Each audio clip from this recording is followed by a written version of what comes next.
is ready to pay $349 per month to use Instagram? Plus, Etsy appears to be cracking down all across the platform. That is what's coming up tonight on Sewing Report Live. Welcome.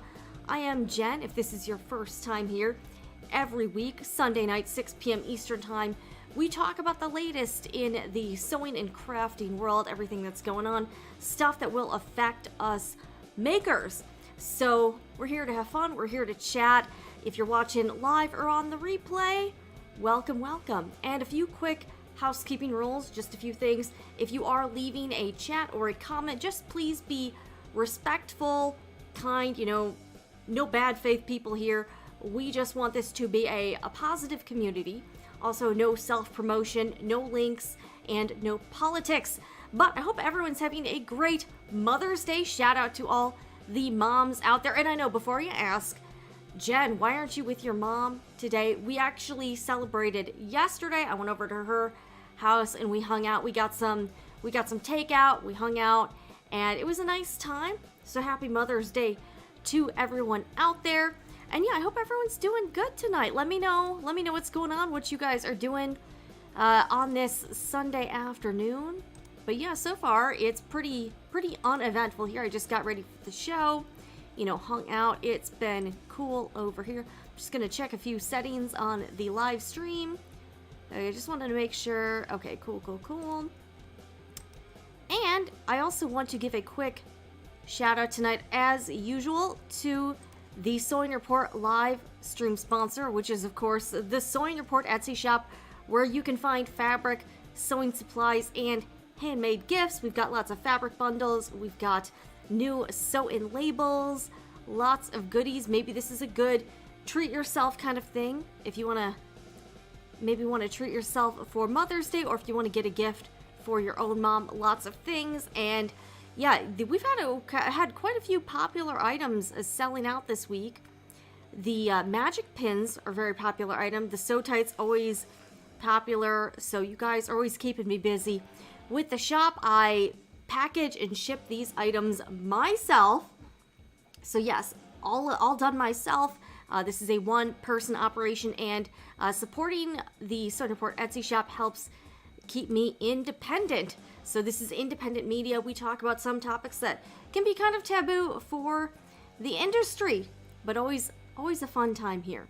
So I hope everyone is doing well. So we've got quite a few things up on the agenda today. Also, I don't know what's going on with the comments here. All right, repost. All right, if you guys are watching, leave a chat just so I know that it's working, because normally we do have more comments here, so I'm not really sure what's going on here, but hopefully everything's okay. Hopefully everything is okay. I do have a quick story. So you may have noticed this right off the bat. I know that looks kind of questionable. This is a mosquito bite. So there has been one mosquito, I think it's just one, terrorizing us for a few days. Okay, all right, we got a few people. Okay, I just wanted to make sure the chat was working. One time, I didn't realize this, but I had the setting on members only, so people couldn't comment at all, and I had to switch it around. So, okay, thanks, guys. Thank you very much. Okay, I just wanted to make sure that was actually working, because one time I had it set on the wrong setting, and nobody could comment unless they were a channel member. So, all right, thank you very, very much. So yeah, my husband and I have been terrorized by this mosquito, and it wasn't even that, it was like kind of a small mosquito, and it's been biting us, both of us, probably the rabbit too, for a few days. So I've got a bunch of these mosquito bites. There's like one on my thigh, there's like a bunch on my feet. My husband said he actually woke up in the middle of the night because he had a bunch of mosquito bites on his feet and they were starting to itch. So yeah, this mosquito has definitely gotten a few good meals off of us. And then I saw it flying around last night when I was in the kitchen, and I was trying to like kill it because I was miserable. Like when you have mosquito bites, it's just not a fun time. You know what I'm saying here? So we were trying to get it, and it took us like quite a while, but then finally it landed on the like backsplash on the on the counters, and I was finally able to kill it. I kind of took a paper towel and I like splooted it, and blood spurted all over the place, and it was probably my blood. So I'm thinking maybe it was from here. I don't know. But we did clean it up. But yeah, the mosquito was definitely getting all of us. I don't know if it got, do they bite rabbits? I have no idea. But the rabbit didn't, she seemed okay. She didn't seem too bothered. Yeah, exactly, Cheryl. I had a mosquito terrorize me in my bedroom. Yeah, exactly. You can't, and when you hear it, like you just feel anxiety because you're like, I don't know where it is, you know, and I don't want it to, like, you'll wake up and you'll have like 80 mosquito bites and you don't even know what happened. But yeah, I got a bunch of mosquito bites. So I know this kind of looks weird. That's just a mosquito bite. Hopefully that was the only one. That's the only one I've noticed in here. But it's been getting us both pretty good. See, I've got one. Here, I'll show you guys. I know you're like, this is gross. See, I've got like one right here. Actually, there's like two. And mosquitoes really like me a lot for some reason. I don't know what it is. So, I live in Florida, and I would go outside a lot more if there were no mosquitoes or bugs. But whenever I go outside, no matter how much like bug spray I put on or whatever, I'll just get bit up dozens, like literally dozens of times. So that can be a little bit of a deterrent for me because I don't want to live with a bunch of mosquito bites. So that's why I mostly stay inside. So that's why I'm kind of in here. That's also why I'm not tan. If you're wondering like why this girl has no color, it's because I don't go outside a lot. I know that sounds weird, but it's just the bugs here are pretty bad. So that is one thing about living in a southern state or in like a warm climate, is that there's just a lot of mosquitoes. Yeah. Okay. So yeah. So who knows? The rabbit she probably got bit up a bunch too. But she's not itching or anything. So it didn't seem to bother her if she does, but she has so much fur. I can't really tell if, she's getting bit. But my husband doesn't usually get bit up a lot either, so he doesn't get bit up a lot. So this is kind of rare for him. But he said he got targeted too by the mosquito. And yeah, okay, so maybe it's blood type. I don't know. Yeah, I just get bit up just constantly, and it's been like a lifelong thing. But right now, like I'm gonna be itchy. I'm gonna be real. I'm gonna be itching under the table because I've got a bunch of mosquito bites on my feet. So they're pretty. And they're kind of intense. So if you notice me like fidgeting or itching during the show, that's because I have a bunch of mosquito bites because we have been terrorized by one. And they're all the ones that bite are the females. So the females, I don't know if you could make an analogy from that, but only the females bite. So yeah, I've got a few. I probably have more that I don't know about. Let's see here. Yeah, I've got one. I've got a couple here.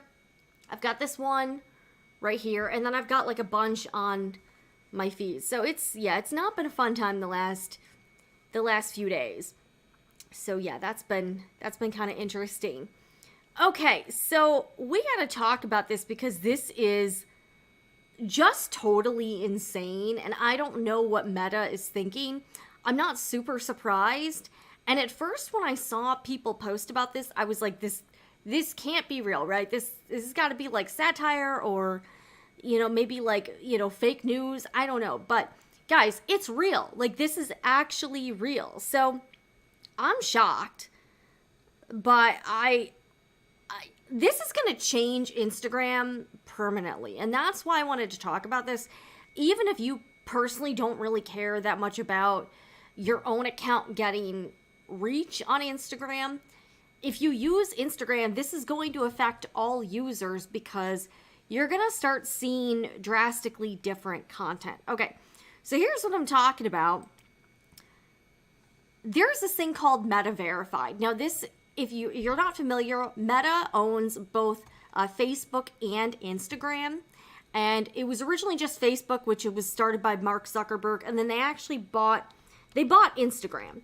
I think it was like quite a while ago, but so that's kind of why a lot of changes have, like a lot of the changes to Instagram have been very like Facebook-like, if that makes sense. So they rolled out this program a while ago. Now, I think Twitter/X was the first to do something like this, where you could pay for the platform and get certain perks. I think on Twitter/X it's called was it Twitter Blue or X Premium or something like that. And at first, I remember when it rolled out, everyone kind of laughed at it and was like, no one will pay for it. But there are a lot of people who do indeed pay to be verified on X. So it seems to be, and I think once Meta saw that people were willing to do that, they're like, oh, well, if people are willing to do that, then we'll do that too. So Instagram rolled out Meta Verified, I think it was last year, and it's $14.99 per month if you do it on your phone. But because the App Store charges fees, if you purchase it on a computer, it's less. It's $11.99. So they rolled that out because before, in order to get the blue check mark on social media, you had to be kind of a notable personality, like a celebrity or somebody that was kind of a high profile person. Although I feel like this is kind of a well-known secret. There was kind of a black market thing where you could basically pay to get the blue check mark. So I don't know if it was like some Instagram employees or Twitter employees doing this under the table, but it was kind of well known you could pay a few $1,000s and get a blue check mark. And getting a blue check mark was kind of like a flex. You know what I'm saying? So then Twitter or X rolled out their, Twitter verified blue thing. And then Instagram and Facebook are now doing this too. So last year they rolled out there was just one tier. It was the $14.99 thing, and it would include, you would get a verified badge, so that's the blue check mark. You would get impersonation protection. You would get some Meta verified supports. You could chat or email with agents, and enhanced profile and search optimization. So there are some people that paid for. There are obviously quite a few people that are willing to pay for this. And I don't do this for the Sewing Report account. Here, I'll show you guys. I don't have, to be frank with you, Instagram really is not my main focus. I'm on Instagram. I have a presence there. I don't love Instagram. I don't know. I feel like it's become kind of a way to show, I don't know. I just get weird vibes from Instagram, and it's not my favorite platform by far. So I've got about 11,000 followers on Instagram, and it's been pretty, I feel like my growth is plateaued.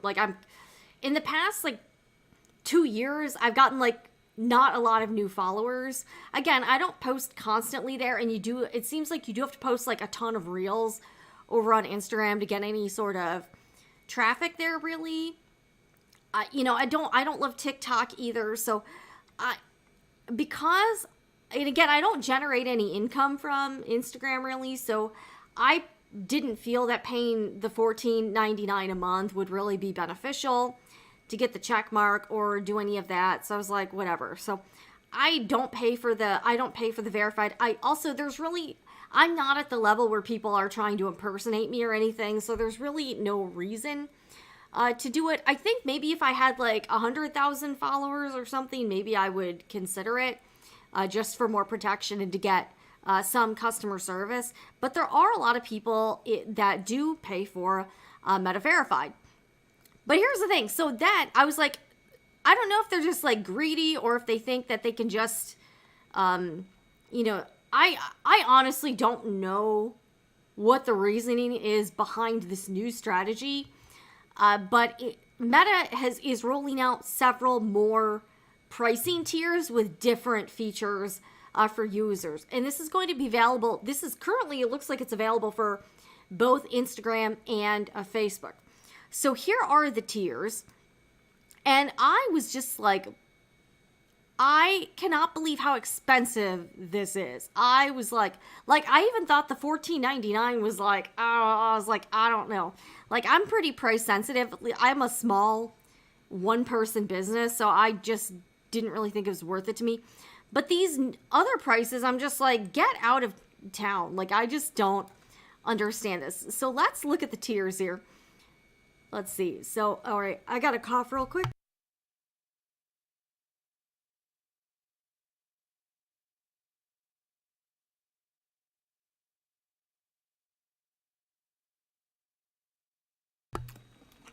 All right, sorry guys. So let's take a look at these new insane pricing tiers, because that's the only way I can describe this stuff, is just bonkers. Okay, so there is business standard. That is the one they've had for a while, is $14.99 per month. And that's all you get, the basic features. They're also launching Business Plus, Business Premium, and Business Max.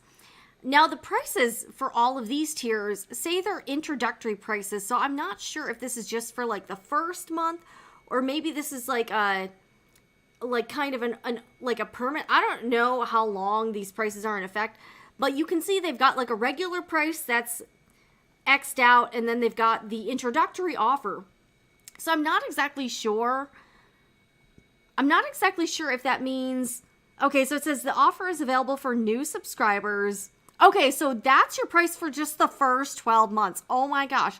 So the first 12 months, you get the introductory prices, and then after that, you have to pay the full price, which is just, like, nuts. I cannot believe that. I just cannot believe these prices. Oh my gosh. All right, so the prices are Business Plus at the introductory price of $44.99 per month. I guess after the first year, then it kicks up to $49.99 per month. And here's what you get. You get the verified badge. All right, let's click on, all right, so which means the badge means your profile was verified by Meta based on your activity across Meta products or information or documents you provide. All right, you get impersonation protection, which means help protect your brand with proactive impersonation monitoring. You get Meta verified support, so you can chat or email with agents and get issues resolved more quickly. You get an enhanced profile. Share 3 business addresses, showcase 3 of your other profiles. Search optimization, featured account, and you can put links in your Instagram Reels, so you get 2 per month. So all of the last 3 features would be kind of advantages for your account. So that means your content they would prioritize your content more. So here's the thing. The people that pay are obviously going to get more reach and more priority in Instagram's algorithm than accounts that do not pay. All right, so the next level is called Business Premium. So the introductory price is of $119 per month and 99 cents. And then that's for the first year. Then after that, it would kick up to $149.99 per month. That's a lot of money. So you would get all of the features from the Business Plus, but you would get 4 links in your Reels per month. So right now, you can't really link to stuff in your posts. You can link to things in your bio, and you can also share links in your Instagram stories. So putting links in the Reels could be big if you are selling something, or if you're like trying to link up like an affiliate link, something like that. So that a lot of people do make money on Instagram through affiliate links and through selling their own products. So that can be a benefit if you are selling something. You also get employee impersonation protection for 2 employees and customized messaging chat. So maybe that's like kind of AI bots. Maybe you could reply to people. I don't know exactly what that would be. But that price, even the mid-tier, is like shockingly high. But the most eye-popping tier is called Business Max. So that has an introductory price of $349.99 per month for the first year. And the regular price is $499.99 per month. That's about $500 a month to use Instagram. So it comes with all of the things with Business Premium, except instead you would probably get the best search optimization.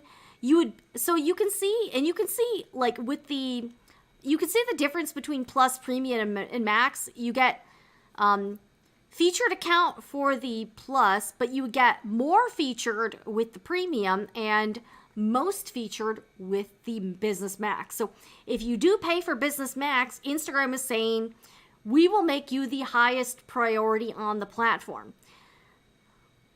So it's pay to play, guys. It is pay to play now in both Instagram and it's in Facebook. That's been going on for a while. And you would get 6 links in Reels per month. You would get up to 5 employees that you could do impersonation protection. Customized messaging chats and account review. I don't exactly know what account review is. Let's see here. Are they gonna show me anything? I don't know. Okay. So account review is get semi-annual access to an advisor who will provide guidance to improve your content strategy for your subscribed account. And it's only available to subscribers in certain countries. Okay, here. So you basically get like, sort of like YouTube's equivalent of a partner manager where they apparently try to help you and let you know what you can do better. Customize messaging chats. Okay, customize your Messenger and Instagram direct chats with theme colors. Okay, so it's not even like auto replies or anything. Okay. What is the impersonate? Okay, provide select employees with the opportunity to have key features. Okay, so you can allow certain employees to also get verified without paying extra. Okay, interesting. All right, links in Reels. Add value to your Reels with external links. Again, I can see that being appealing if you have a high profile or like a corporate brand account and you sell stuff. I can see that being beneficial. All right, also so featured accounts says have the opportunity to be featured in feed and introduce your business to new audience. So this is almost like right now you can like boost your posts. This seems like they'll just boost your posts regardless, I think, without you buying ads. Okay, so let's take a look at this tab. So this says Meta Verified Business Subscription Plans and Benefits. I just can't believe the prices of this stuff. This is like insane. Okay, so they're kind of pointing out more. I don't know how this is like basically the same information, just presented in a different way. Okay, so guys, that's what's up. Instagram and Meta is basically saying if you want to get your content seen on the platforms, you gotta pay, and you gotta pay a shitload. Like, that's a shitload of money. The regular price of Business Max is $499.99 per month. So I want to ask you, who do you think can afford to pay $349 to $499 per month for an Instagram or a Facebook account? Not very many people. Certainly not like the regular people who use those platforms. It's going to be the mega influencers like the Mr. Beasts or like the Missouri Star Quilt Company. They can probably afford to pay those monthly prices, or big brands. Like, and even a lot of like, I don't even think a lot of brands in the sewing and quilting industry or crafting industry can really afford the $500. Like, because that's the thing, the introductory price is only for the first year. So a lot of people and a lot of businesses, even if they're making pretty decent money, $500 a month is a significant business expense for a small to medium-sized business. Again, if you're a large business, like, again, if you're Apple, or if you are like Amazon, or like, again, maybe Missouri Star Quilt Company, or like a large brand, like, I don't even know if Joanne Fabrics would pay for that, just with all of their financial issues right now.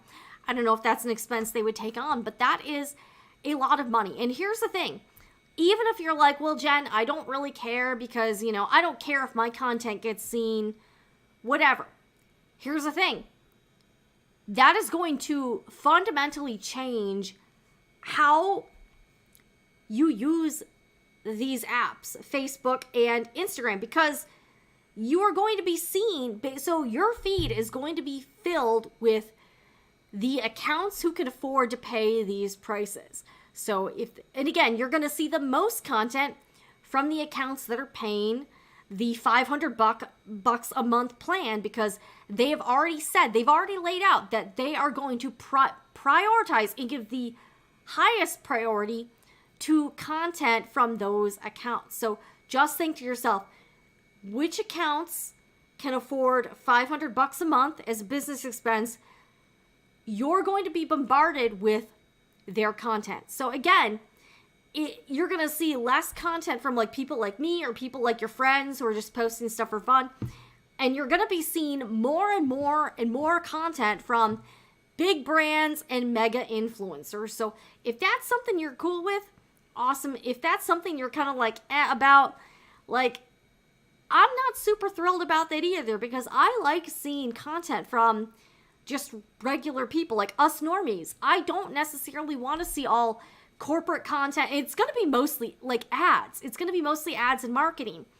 So you're going to see less like what a fellow quilter is working on, and you're going to see more big brands pushing products, services on you, and pushing blatant commercials. So I think this is a very big miss for Meta. I don't see this being good for the platform or for your user experience. I think this is freaking nuts. Like, and those prices, I just can't get over it. I can see maybe if they price things that they got the $14.99 tier, maybe they could have like a $29 tier, a $49 tier, and maybe have the most expensive one be $99 a month. I would still side eye it, but I wouldn't be like, that is absolutely insane. But the prices I'm seeing, I just cannot believe that they're rolling this out. Like, this is just crazy. I think this is crazy. Like, what do you think? Do you think these prices are just astronomical? Like, and again, even a lot of, I would say, small to medium-sized businesses in the sewing and quilting industry would not be able to afford or be unwilling to pay the regular price of $499. Like, that's just, I just can't believe that. I just can't believe that. So let me know what you think in the chat or in the comments.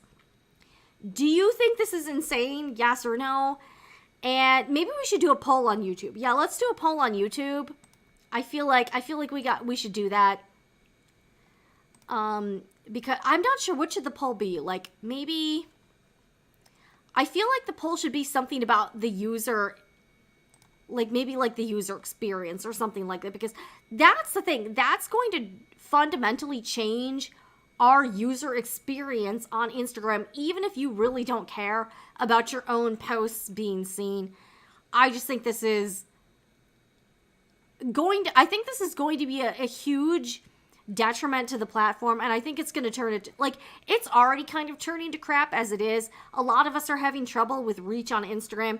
It seems like mostly we're just seeing content from big accounts as it is, and this is only going to make it 1,000 times worse. All right, guys, let's do a poll here. All right. How do you feel about... All right, well, let's see. What... All right, let me think of the poll question here. Will Instagram's new pay to play? Wait, let's see here. What kind of effect will Instagram's new pay-to-play business model have on the user experience? Okay. All right, let's have the options be, all right, let's see here. Enhance and improve. Okay, we'll do that. Okay, let's see. Ruin. Let's see. Totally ruin it. And I'll do a third option, be like no, little to no impact. Okay, so let's do that. All right, let's do the poll here. This is for the YouTube peeps. So if you guys want to vote the poll, it says, what kind of effect will Instagram's new pay-to-play business model have on the user experience? Okay, so we'll do that. But I personally think, like, if they've already said if they are going to give the most reach and most priority in search engine optimization to the people paying for this Business Max plan, you're going to see mostly content from those accounts, and they're going to be corporate accounts, like big money makers, like, well, very, or like maybe also like celebrities, people with a lot of money already that can easily afford that, and like the mega influencers, like the Mr. Beasts. I'm trying to think of like maybe people like, again, maybe Missouri Star Quilt Company, or like anybody that has like millions and millions of followers. And I just think you're going to see less like normie regular content. And I'm not happy about this. I think this sucks. I'm just like, why? Like, the prices are crazy. Like, I can't even justify for my account paying the $14.99 tier. I can't even imagine. Like, I would have to be making 6 figures a month, which I'm definitely not, to even begin to consider paying the $499 tier. And even then, I would be hesitant because I don't really generate income from Instagram. So it really wouldn't even make sense for me. I don't know. I don't even really care that much about like Instagram growth. Like I'm kind of there, but I kind of keep a minimal presence. So let me know what you guys think in the chat, in the comments. All right, let's take a look at the comments here. All right, my Insta got hacked a couple years ago, less than 1,000 followers because I didn't have a blue check mark. I couldn't talk to anyone. 10 people reported it, nothing, and I had 2-step verification. That sucks, Wendy. And I actually interviewed Nicole from Lily Ellis Stitchery a while back. She was locked out of her account for 6 months, and it happened to her before they rolled out the blue check program. She couldn't do anything about it, and she was stuck, and she didn't do anything wrong. It was crazy. Yeah, that is just a lot of money. Very few regular people could even begin to fathom paying that much money for Instagram. But that's the thing. And they did this with Facebook too. So Facebook, you used to be able to grow like a pretty good, like, organic Facebook page, like, following. And now they have it so that unless you take out ads on your posts, like, nobody sees your content. Like, I have like a few thousand followers on the Sewing Report Facebook page. I've stopped posting there because every time I post on Facebook, my reach is literally like 4 people. So it just doesn't make sense. So that's why I'm not as active on Facebook anymore, is because it just wasn't like, it wasn't a good use of my time, because Facebook really didn't show my content there to like anybody. And that was, so it's like, and that happened to a lot of pages, like a lot of big pages with a lot more followers. They were just finding out that unless, they kind of got everyone to use Facebook. But now if you're a business and you want anyone, even your own followers, to see your content, you have to buy ads in order for Facebook to show it to your own followers who clicked follow on, or, like page because they wanted to see your content. So that's what drives me crazy about Meta. And I also want to point out something. And that is, coincidentally, because I've noticed this Meta verified pricing tier is kind of new. Notice the timing of this, because coincidentally, a certain someone just got a new mega yacht, and that certain someone is Mark Zuckerberg. All right, sorry, we got, oh my gosh, so many pop-up ads. So Mark Zuckerberg just bought a $300 million, 287-foot super yacht called Launchpad. So, while Meta is rolling out this insane pay-to-play business model for Instagram and Facebook, Mark Zuckerberg is off with his new $300 million mega yacht. Oh my gosh. I feel like the optics of this are a bit tone deaf, and I'm just like, dude. Wow. So while you all are wondering why no one is seeing your stuff on Instagram and Facebook, Mark Zuckerberg is laughing all the way to the bank away in his new super yacht, because he's taken all of our money. Thanks, Mark. Thanks a lot, Mark. I just got to say thank you. Shout out to Mark Zuckerberg for being such a douchebag. I'm just like, really, dude? Really? Geez, yeah. Yes, that's just a lot of money. That is a lot of money. Hello, Only Real Fan. Yes, thank you. Happy Mother's Day. All right, Rachel says, this is clearly intended for companies that are already flush, not to promote the growth of small fledgling companies. And that's what disappoints me, is that I think social media can be a great way for small businesses to like get the word out and do marketing. And Meta is basically saying, screw that, you ain't coming here for free, you know. You got to pony up some cash if you want to advertise or grow a following on Instagram or Facebook. I'm very disappointed in it. I think it's pretty shitty. Like, I just do. And all while Mark Zuckerberg is sailing away in his new $300 million mega yacht. Like, I just can't. I just can't. But let me know what you think about this.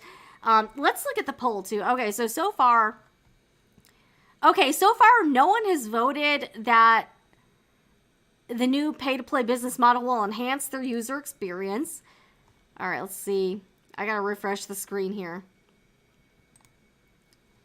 All right, let me see if we can. All right, so this is the current. All right, I'm gonna bring this up. This is the current poll results here. All right, I'm trying to full screen this here. Okay. All right, so right now, y'all are voting 0% say it will enhance and improve, 76% say totally ruin it, and 24% little to no impact. So we'll keep the voting going for a while and see how but like, I just can't see this leading to a good user experience on Instagram. Facebook is already pretty crappy as it is. I generally avoid Facebook now because it's just turned into Facebook is such a dumpster fire in general. I'm on Facebook because I'm in a few Facebook groups, but you know, I'm not real big. I'm just personally not real big on Facebook as it is. And the Sewing Report Facebook page gets like no reach because Facebook is basically saying if you want anyone to see your stuff, you have to take out ads. So that's kind of how it is right now. I'm not super optimistic about this. I just, if this is actually what they're doing and they're really going to prioritize just accounts that can pay $500 a month. Like, I just can't see how that will lead to a better experience for us, the people who use Instagram. I really don't. But shout out if you would like to follow me. I am Sewing Report on Instagram. Again, I promise I will not clog up your feed with stupid stuff. I don't post like 86 stories a day or anything like that. I'm pretty minimal. So I try not to be annoying on Instagram with like bombarding you with random stuff. So when I do post on Instagram, I try to make sure it's like something substantial and not just fluff. But yeah, I'm generally not a fan. I'm not that into Instagram in general. All right, let's see here. Yeah, exactly. I guess Meta realized they were giving small businesses a lot of free advertising, and they don't want that. You gotta pay. You gotta shell out the money and help Mark Zuckerberg pay for his new mega yacht. That's what we're all here for. We're just here to make Mark Zuckerberg an even wealthier guy. As a viewer, I find this frustrating, and it's becoming a version of the big box store. That's a really good way to put it. Like, it's like corporatizing. So, it's just giving it like a very corporate feel. And I already get way too many ads on Instagram and Facebook as it is. Like, it's getting pretty bad. Guys, it's not great. All right, I'm thankful that the embroidery software isn't subscription-based. Yes, if you're referring to Embrilliance, that is the one I use. I am an affiliate. I think there's a link in the description box. There might be, I don't know. But it is not a subscription-based software, which is one of the reasons why I like it. And it's just one time you own it, and it's not cloud-based either. And Wendy says, a lot of people are going to be looking for a better social media option where they can actually talk to friends rather than bombarded with ads. Yeah, it's really losing the organic, like, community feel. And I feel like Instagram is just turning into, it's almost like turning into like TikTok, which I really don't like either. All right, this makes sense for a number of large corporations that is pennies to them, but most businesses can't compete. Yep. The yacht market is crazy with these one percenters and the crazy rich trying to chase that life. Yeah, like I've never even been on a yacht. Like I'm not there. Like there was no way in my lifetime I'm even gonna get close to owning a yacht. Like, or even like a boat. Like my husband wants to get a boat someday. I don't even know if we're gonna be able to do that. You know, I don't know. It would be cheaper to pay for Etsy ads than to pay. Yeah, it would be cheaper to just take out ads on whatever. And like, if you do want, like, if you are a business on Instagram and you want to boost a post, it would probably be cheaper just to take out ads than to do this business max plan. I just think this is insane. Like, I don't, and like the average business, even the average business cannot afford those prices. And like, I can't imagine the price. I don't know what the pricing is like in other countries, but if they are using like the USD conversion and making it sort of equivalent, it's going to be even more expensive for international businesses who might have like a weaker currency than the dollar. So like that could be even more money for somebody who doesn't live in the United States. I just think that's insane. I just can't. And we've got a Twitch viewer here. Hello, Shaquille Oatmeal 32. Hello. Thank you for watching. So we do have at least one Twitch viewer here. All right, yes, Jan says boat equals bust out another 1,000. Yeah, boats are very expensive. Boats are yeah, I would be okay with never owning a boat just because I don't really want to pay for the upkeep on one. I think they are very expensive.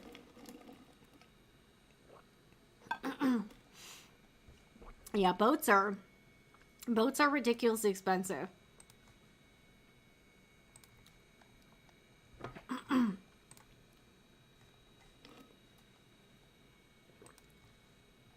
All right, you got a question. All right, shoot. Yeah, shoot. Hit us up. All right, what's the question?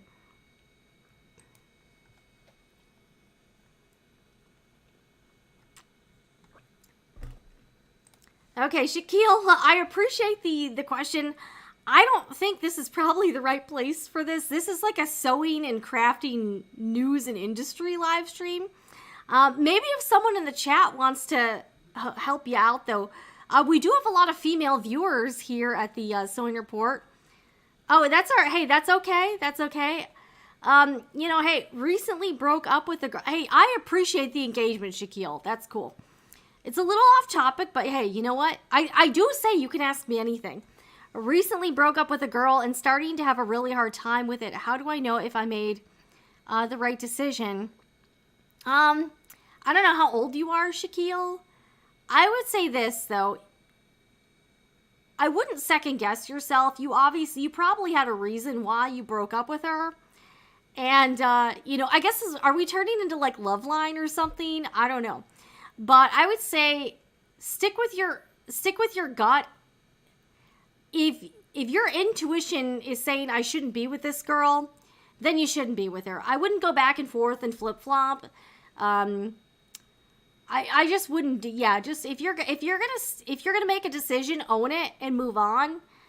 If you sound okay, you're late 20s. Okay, there's gonna be other ladies, Shaquille. It's okay.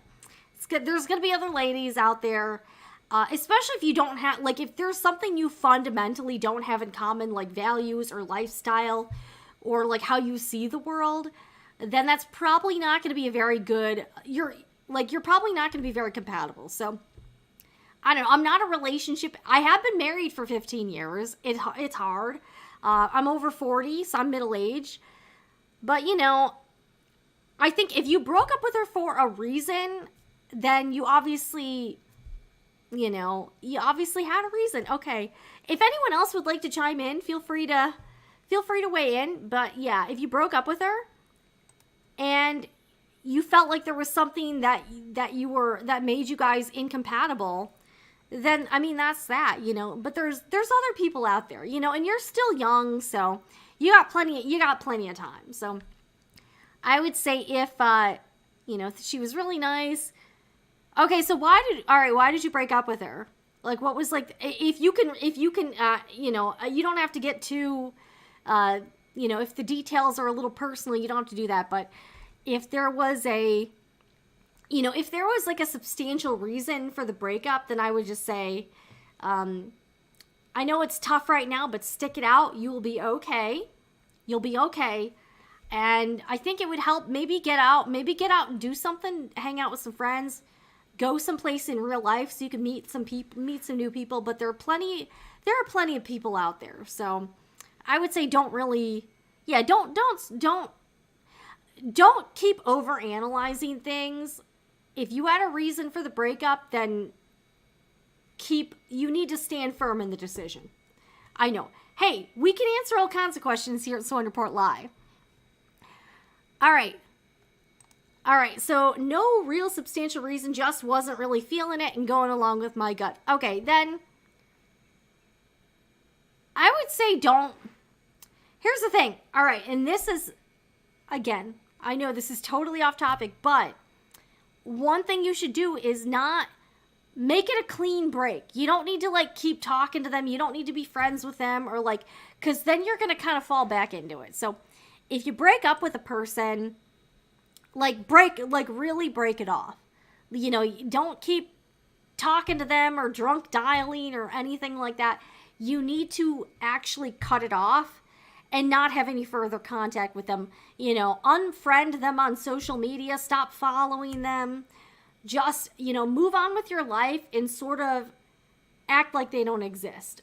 I am not friends with any of my exes. My husband is not friends with, you know, after we break up, we're both the types that after we broke up with someone, you just didn't have any, they weren't in your life anymore. So I would say if you are breaking up with someone, don't really keep them in your life. Obviously, if you have, like, kids with them, you're going to have some contact. But if you don't have kids with them, there's really no reason to stay in contact with them. So I would say make sure you're not putting yourself in a position where you have to have further contact with them.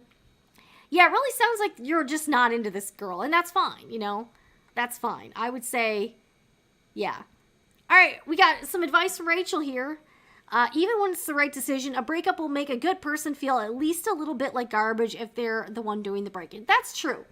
That's true, you know, but yeah, you obviously if you broke up with her, that, you know, it wasn't for nothing. Like, yeah, if you weren't feeling it, you weren't feeling it, man, you know, and that's okay.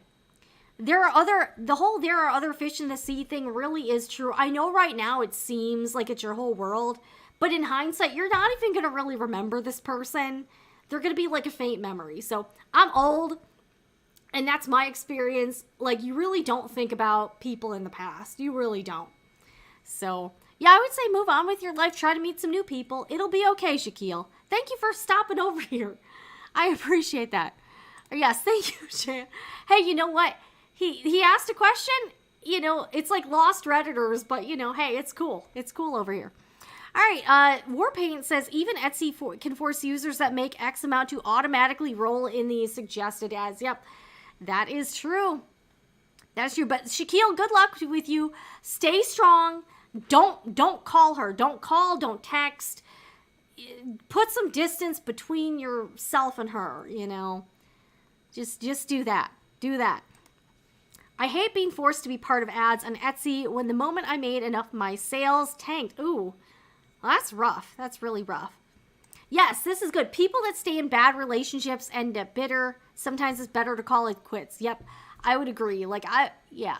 If you feel like it's not, like, obviously you didn't feel like she was like the one or anything. Otherwise, you wouldn't have had that gut feeling. So there must be some reasoning there, even if you can't really crystallize it. So yeah, I would say, yeah, cut it off and don't, like, you know, don't engage with her. Like, if she texts you, don't answer back. If she tries to show up at your place, you know, that would also not be good. All right, go watch some Gilmore Girls. You'll feel better. All right, hello, Vanessa. Hello. All right. Oh, sorry, guys. I got to make sure my rabbit's not being crazy. Okay. I can hear her scratching at something, so I don't know what's going on. All right, have you thought about using Maker Place? Okay, so Jan, I signed up for it. but I haven't actually like gone through all the steps and set everything up. It just seemed too daunting to me. I'm be keeping it 100.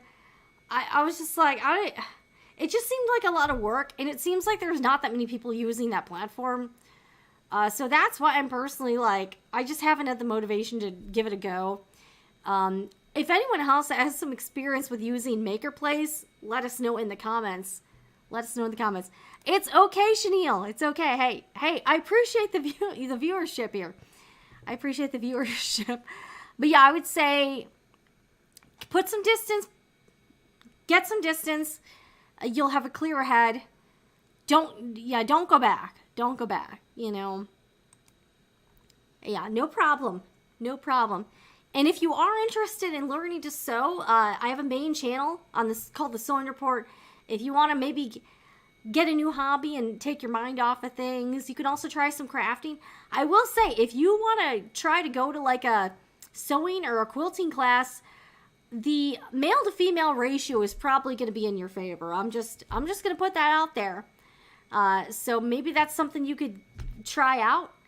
And yeah, this community does tend to have a pretty heavy female demographic. I can tell by my YouTube analytics.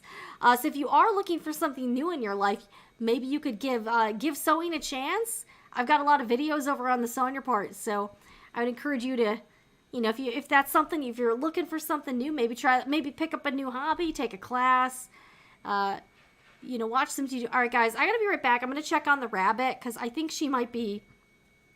All right, I'm gonna put the music back on. I think the rabbit might be up to something. Hold on a second. I just hear her doing a lot of scratching, and I'm not exactly sure. What she's doing. I just gotta check on her real quick, okay? Uh-oh.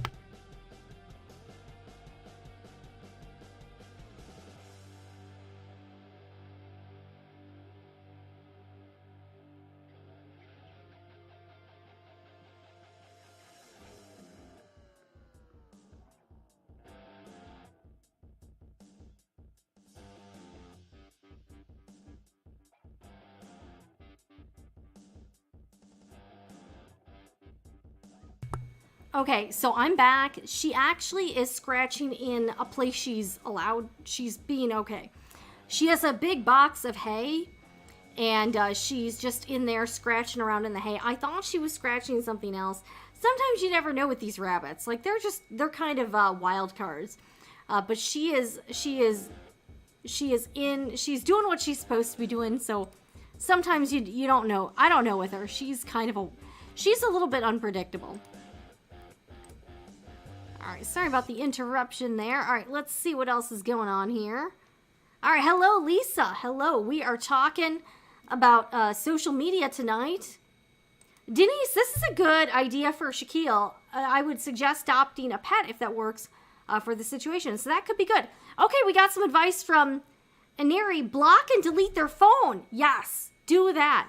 That's what I had to do as recent as 4 months ago. Yeah, and that will kind of eliminate you being able to like talk to them. That's a good suggestion there.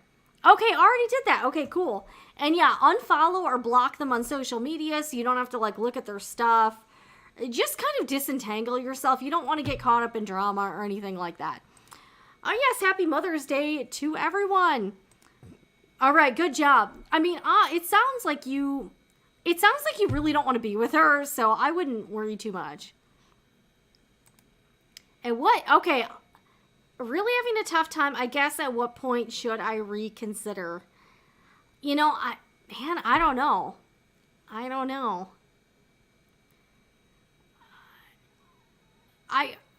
Here's the thing. Give yourself some distance, maybe a couple months. If you feel like you made him, like, that's the thing. I think depending on how recent the breakup is, you just might be too close to the situation right now. And it would be good for you to put some distance between the relationship for you to get a clearer head.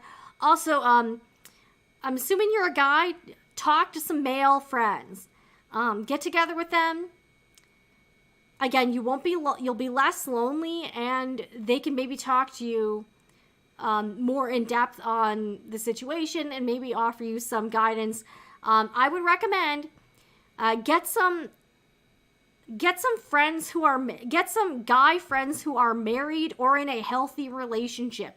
You do not want to be getting advice from, honestly, you don't really want to get advice from people who, you know, don't have experience being in like a healthy relationship, long-term relationship. Maybe if you can get some married friends or friends that have like a long-term partner, that would help. That would definitely help. All right. It's not that I didn't want to be with her because we got along great. I guess I did it because I feel like we didn't have a lot in common and felt a little bit dead end. I mean, if you're already feeling like that, then that's probably not a good sign. Probably not a good sign. But yeah, I would say try to get together regularly with some male friends and if they're a little bit older than you, that's good. And they, if they're married, that's also good. So some married friends that are a little bit older. If you don't have any, meet some. Try to get in touch or meet with some slightly older guys who are married, engaged, have a long-term girlfriend or partner or something like that. And get some, maybe they can, offer you some perspective, some outside perspective. Because right now it sounds like you're too up in your head, man. You're too up in the head. All right. Yeah, it's tough. It's tough, Yeah. But yeah, if you feel like you didn't have, and here's the thing, this is from someone who's married, I find, my husband and I, we have, the big stuff in common, but as far as, the small things, like hobbies, or, what shows we watch, or stuff like that, we actually don't have a lot in common with, the little details. So if the stuff you didn't have in common was TV shows or what you like to do on the weekends, I actually find that's not as big of a deal as if the stuff you don't have in common is how you want to spend money, how you want to your life plan. So it's if you have the big overall things in common, that's easier to deal with than if you don't have the day-to-day stuff in common. But if if your values aren't very similar, that's gonna be difficult. It's gonna be difficult. Yeah, good. Join a gym, work on yourself. That's a good one. That is a good one. All right, Denise asks, are there emerging social platforms that might replace Instagram? I don't really use it often. I remember when it was just photo feeds. Somebody told me about one. I think it was called Lemon something. Let me try to look it up. Somebody was telling me about another platform. It was Lemon. I feel like it was called Lemon something. Social. Was it Lemon Social? Lemon 8. Okay. I have not used it, but somebody was telling me about it. All right, let me see if I can bring it up here. Yeah, my go-to is YouTube. Okay. So Shaquille says, I work out 5 times a week, so that definitely helps. All right, Denise, I've been wondering the same thing, and so much on Etsy is now junk from China. All right, let me try to look up this Lemonade platform, because that's the one, I forgot who told me about it. But apparently it's it kind of combines a few different apps. I actually kind of want to join it. I should join it, because I just haven't. Yeah, I don't think I have. All right, so this is the one. I forgot who told me about it.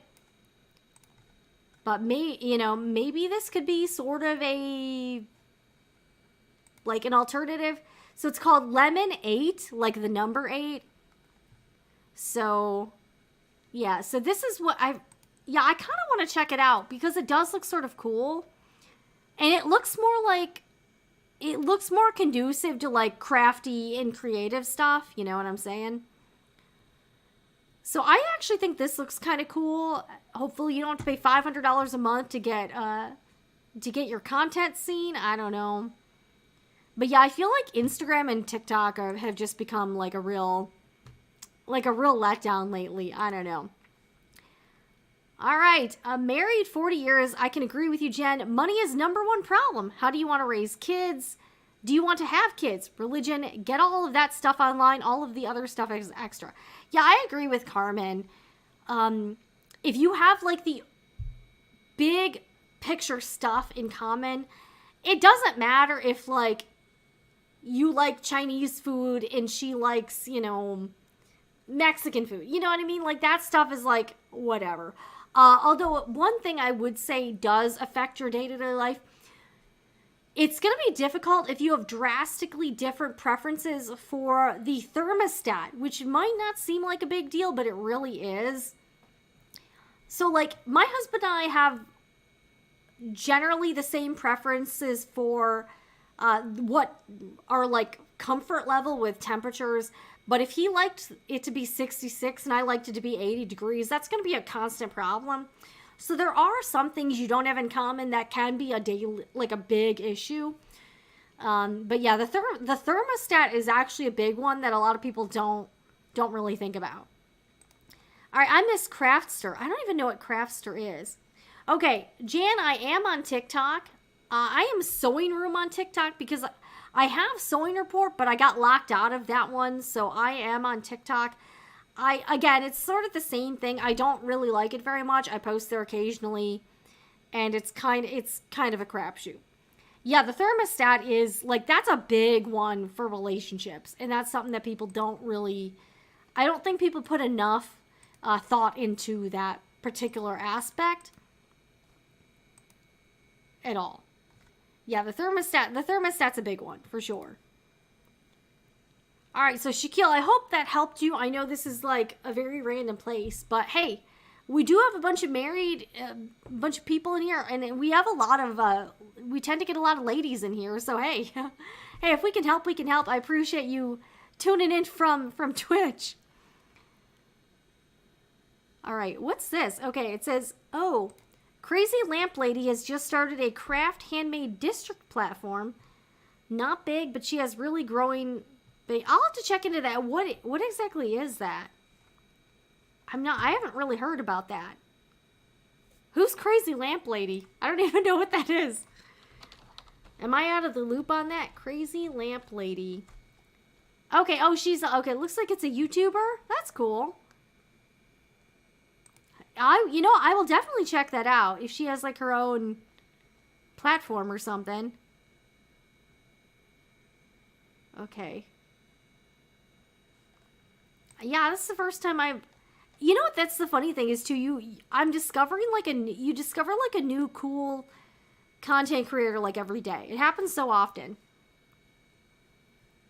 Okay.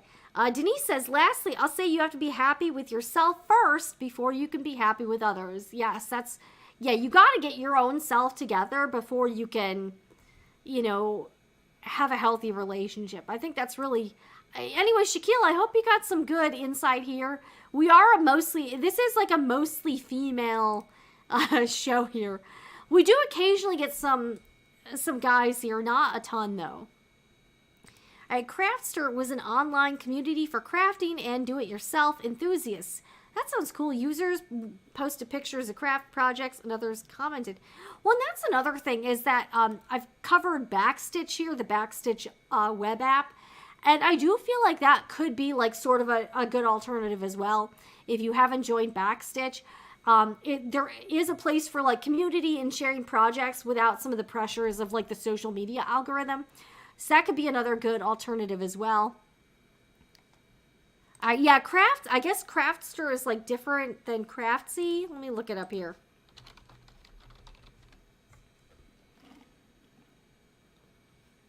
All right, it looks like it doesn't really okay, does it exist anymore?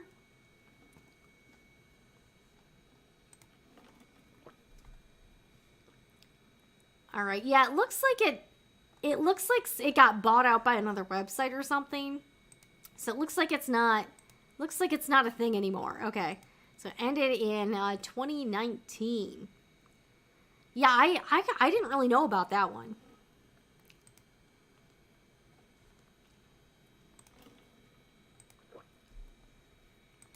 So So earlier in this show, a few of you were commenting about how Etsy has become kind of a dumpster fire of a platform. There's a lot of stuff on Etsy that's clearly not handmade, that breaks a lot of their terms of service, is not allowed to be sold on Etsy. Some illegal items like breaking trademark or copyright. There's theft going on with Etsy, with people, stealing listings or stealing whatever. I've actually personally inadvertently bought stolen content on Etsy, not realizing that person was not the original creator, which sucked. But it does seem like Etsy is starting to take this seriously and trying to clean up the platform. So that is the other topic I wanted to cover tonight. That's kind of a big deal because it's starting to, I do think it's starting to scare away the buyers, because buyers are having a hard time sifting between the higher quality handmade items and the shops that are either kind of sketchy overseas sellers who are not selling handmade items. They're selling stuff they got from AliExpress or like Temu or whatever, and they're passing it off as a handmade item. And that's obviously going to be a problem because customers are going to be not happy if they paid a premium price for an item that doesn't end up being handmade. That's obviously not a good thing at all. So I want to talk about what Etsy says they're trying to do, and they've released some new information this week. And it does appear that they're going to be cracking down on a lot more shops. So again, that could have impacted a lot of people, but that will also have an impact on the customers and users of Etsy, in that you may start to have a better experience. We'll have to see. So let's get into that, because I do think that's pretty interesting. So Etsy released this update, and that got on my seller dashboard, and I was like, oh, that's interesting. So it's by Alice W. Etsy staff, and it's titled Etsy's 2023 Trust and Safety Highlights and Our Plans for 2024. Hi, everyone. I'm Alice Wu, and I lead Etsy's Trust and Safety team. Today, I'm excited to share some insight into the progress we made in 2023 to keep Etsy safe and special, and to look ahead at how we plan to build on and expand this work. We just published our 2023 Transparency Report, which gives a detailed overview of our policy enforcement efforts. I'm proud to say that improvements we've made to both our human and automated detection systems are helping to more accurately identify items that don't belong on Etsy, so we can remove them more quickly. In 2023, we removed 2 times as many listings for any policy violations and 4 times as many listings for violating our handmade policy compared to the prior year. More details below. In the report, we also share a look at our plans to build on this momentum. This year, we're focused on elevating the best of Etsy, the quality items and shops that embody our mission to keep commerce human. We're more committed than ever to suppressing and removing listings that violate our policies so that your unique items can shine. In addition to continuing to expand enforcement, here are a few of our key focus areas for 2024. Protecting you from spam and scams. Human connection is what makes Etsy so special, and we want to make sure that connecting and communicating with buyers is a safe and productive experience. We're already in the process of significantly increasing our efforts to minimize spam and scam attempts at Etsy, including via messages. We're also providing more education and resources to help you protect your shops on and off Etsy. Enhancing seller verification. We've enhanced and expanded our seller verification process for new and existing sellers, including strengthening new shop onboarding to protect our community, evolving marketplace policies. We're constantly evaluating our policies to protect our community from harm, to ensure they're aligned with industry standards, and to increase clarity around what you can and cannot sell on Etsy. This year, we plan to review and update our marketplace policies in adult content, hate, violence, and off-platform transactions. Further expansion of non-handmade enforcement. That's the big one there. Removing and reducing the visibility of items that don't belong on Etsy continues to be a top priority, and we know it's important to you too. In 2024, we plan to further expand enforcement of our handmade policy, including categorizing the policy so it's more clear what can and can't be sold on Etsy. We also know it's frustrating for both buyers and sellers when they see listings on Etsy that may not follow our handmade policies, so we're holding ourselves accountable by tracking and reducing how often a buyer comes across those items. All of these efforts help ensure that you can feel safe and secure on Etsy, so you can focus on what matters most, managing your shop, connecting with buyers, and growing your business. All right, so we're going to take a look at the full report, but here are some of the highlights. We made our automated detection systems. Whoops. Okay. per month to use Okay. Instagram. Sorry, guys. Etsy appears to be cracking down. I don't know why. Okay. I don't know what happened with my phone, but it's like playing the live stream. All right. We made our automated detection systems more precise, meaning we can more accurately identify problem listings on Etsy. Because of this improvement, as well as other enhancements, we've removed more than double the total of listings that violated our policies compared to the year prior. We focused on enforcing our handmade policy to ensure Etsy is a place where your special, one-of-a-kind, and handcrafted items can shine. As a result of our investments in improving our technology and expanding our detection capabilities, we removed more than 4 times as many listings and suspended 2 times more sellers for violating our handmade policy than the previous year. In addition to removing listings, we're getting better at keeping items that violate our handmade policy from being seen or listed in the first place. We've reduced the number of policy violating listings that shoppers see by 60%, have more clearly highlighted our policies during the listing process, and are ensuring badges like Star Seller and Etsy's Picks are reserved for items that comply with our policies. We've reduced the time it takes for cases to be resolved to an average of just 2 hours, a significant improvement from the year before. This means buyers and sellers are getting the help they need even faster, so you can get back to business. I look forward to sharing more updates soon on our progress in these areas and continuing to work with you to keep Etsy a safe and trusted marketplace. So I do think it's pretty obvious that Etsy realizes, and from what I understand from the earnings call, the investors were very concerned about just how much of a cluster the platform is. Etsy is just crawling with stuff that does not belong there. I've seen counterfeit handbags. I've seen stuff that's very obviously from resellers or just mass-produced garbage. I've seen a lot of listings that violate the intellectual property laws, which again, that's a little bit tougher for Etsy because they can't really do anything about it themselves. They have to have the license holder actually request them to be taken down or removed, so that's a little bit tougher. Plus, you have to keep in mind that there's just tons and tons of new shops and new listings popping up. And I do want to be fair that just with the sheer number of listings and shops, it is tough to enforce this consistently and swiftly. So I do want to give them the benefit of the doubt on that. So, all right, so let's take a look at the transparency report. I need to cough real quick. Hold on a sec.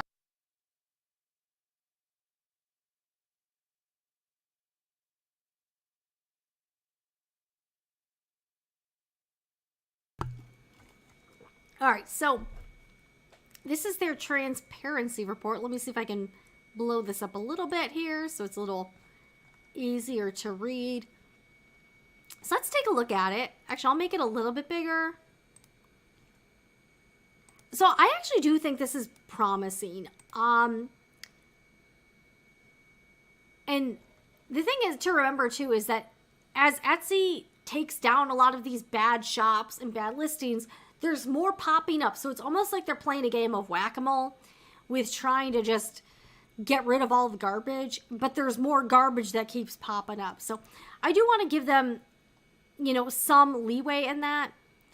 Okay, so here is the report. Okay, so they have 90 million active buyers. And I feel like they have more sellers than that now. I thought I read 9 million sellers. Let me see, how many Etsy sellers are there? Okay. Yeah, so I think that number is a little outdated because in 2022, Etsy had 7.47 million sellers. And in 2023, Etsy had 8.3 active million sellers. So I feel like that number is a little outdated. 100 million items for sale. So they've got over 100 million listings. That's a lot to keep track of. So they are trying to improve the AI because it would take a lot of humans to review all of that stuff. So the AI is probably, there's going to be more AI sweeps that may cause some false positives, but it's also going to snag more violations. So, I mean, that's a pretty big deal. Okay, so it says, we invested more than $50 million in the team's people, technology, and operations. That's a lot of money there. All right, so it says, we improved the accuracy and precision of our controls by 5x, removed 4 times as many listings for violating our handmade policy, removed 216% more listings for potential IP or counterfeit violations, reduced the time that cases are resolved. So yeah, Etsy is going to be, it looks like they're going to be cracking down a lot on problematic shops and listings, which is a good thing because there is a lot of garbage on Etsy. 94% of flags generated by our internal automated systems. These are some interesting numbers. Oh, and by the way, all of these resources are linked down below in the description box if you want to take a closer look at any of the things we're reviewing tonight. Yeah, I mean, that's the thing. Like, yeah, in some cases, with sellers who repeatedly violate our policies, will permanently refuse service. And that's the thing. If someone keeps breaking the rules over and over, they shouldn't be allowed on Etsy. Like, they just shouldn't. 47% of sellers based in North America, 30% of sellers based in Europe. Okay, so here is the policy enforcement. So out of all of the listings flagged, 94% is by the AI and 6% has been like reported by users when you can report a listing. All right, here we go. Accounts actioned for policy violations by region. Okay, so out of all of the accounts that had action taken against them, 47% North America, 30% Europe, 19% rest of the world, and 5% Asia. All right. Here's the community reporting here. And they really should be cracking down on this stuff because Etsy is really getting away from the core mission that's like handmade items, and now it's like whatever. And that's certainly a problem, and that's going to hurt the company because buyers are not going to want to shop on Etsy if they are going to be duped into buying something they thought was handmade and isn't, you know? All right, so we reduced the not handmade violative view rate to this low single digits, 60% improvement from April. Adding more human reviews, improving the precision. So it looks like they keep tweaking with the AI, which is good. Improving integrity. All right, I guess they don't want those listings to get there at all. Okay. I think this is interesting. I mean, all right, here we go. Yeah, the intellectual property enforcement is pretty big because I still see tons of stuff that, and the other thing I do want to point out is that when I see a lot of people who are violating intellectual property laws, a lot of them they're not like well educated enough to know they are. They think what they're doing is okay. They're like, oh, this is fan art, or, you know, this is okay. I'm fair use. It's fair use. So I do think a lot of the sellers on Etsy haven't really done enough homework or research into starting the Etsy shop where they genuinely don't know that they're breaking the law. And I've seen this a lot. Like, they're like, you know, if like they have these misconceptions that are just not, they're just not true. And they think what they're doing, they don't realize they're doing something wrong. So a lot of people, and Etsy does have this new $15 fee to open a shop to pay for the verification, like the background stuff. But I do think that as like a little bit of a filter will weed out people who really shouldn't be on Etsy, like the scammers or like the very non-serious people that, you know, and I'm sorry, if you don't have $15 to open an Etsy shop, like, I feel like that's a fairly low amount of money. Again, $15, if you're going to open up your own business and you're not willing to invest $15, should you be opening an Etsy shop? Because again, all of this stuff costs money. It costs money to verify you are who you are. And they're trying to do this for security reasons and to clean up the platform. So, I think that's fair. I don't really have a problem with that. And I think Etsy does have a long way to go to try to really make the platform a quality platform. All right, let's take a look at more stuff. Okay, here's the reporting stuff. Reporting parties formally withdrew their reports of alleged infringement for 2%. Okay, we rejected 26% of reports in 2023. An increase. Okay, so they're trying to prevent fraudulent and abusive takedown notices. So people who are reporting items or listings or shops in bad faith. So that's good.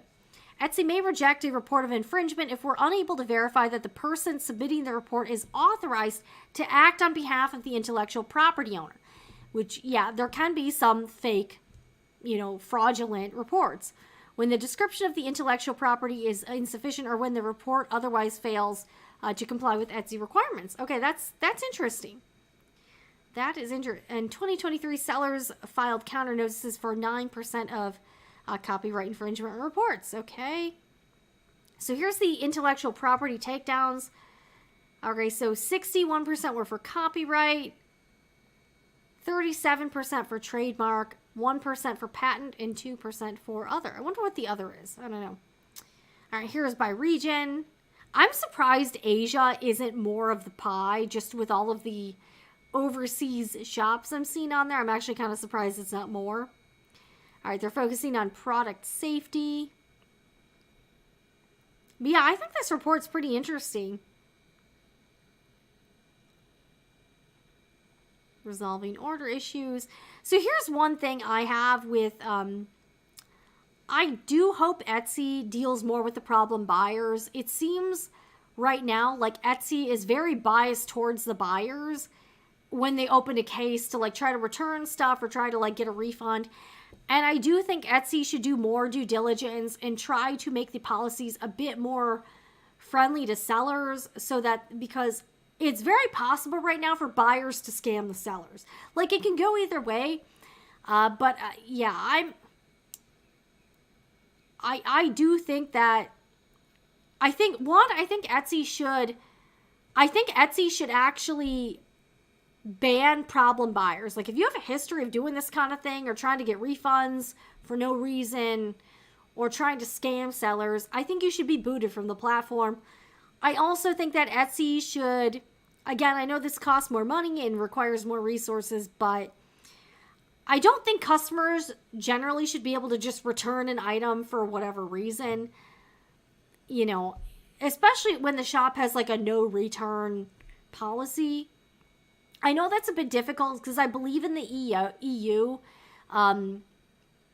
sellers have to allow customers to return things. And that's one of the reasons why I don't sell outside of the United States. I'm being honest, is because I don't want to deal with that. And I also just can't take the risk of all of these potential shipping issues from shipping internationally.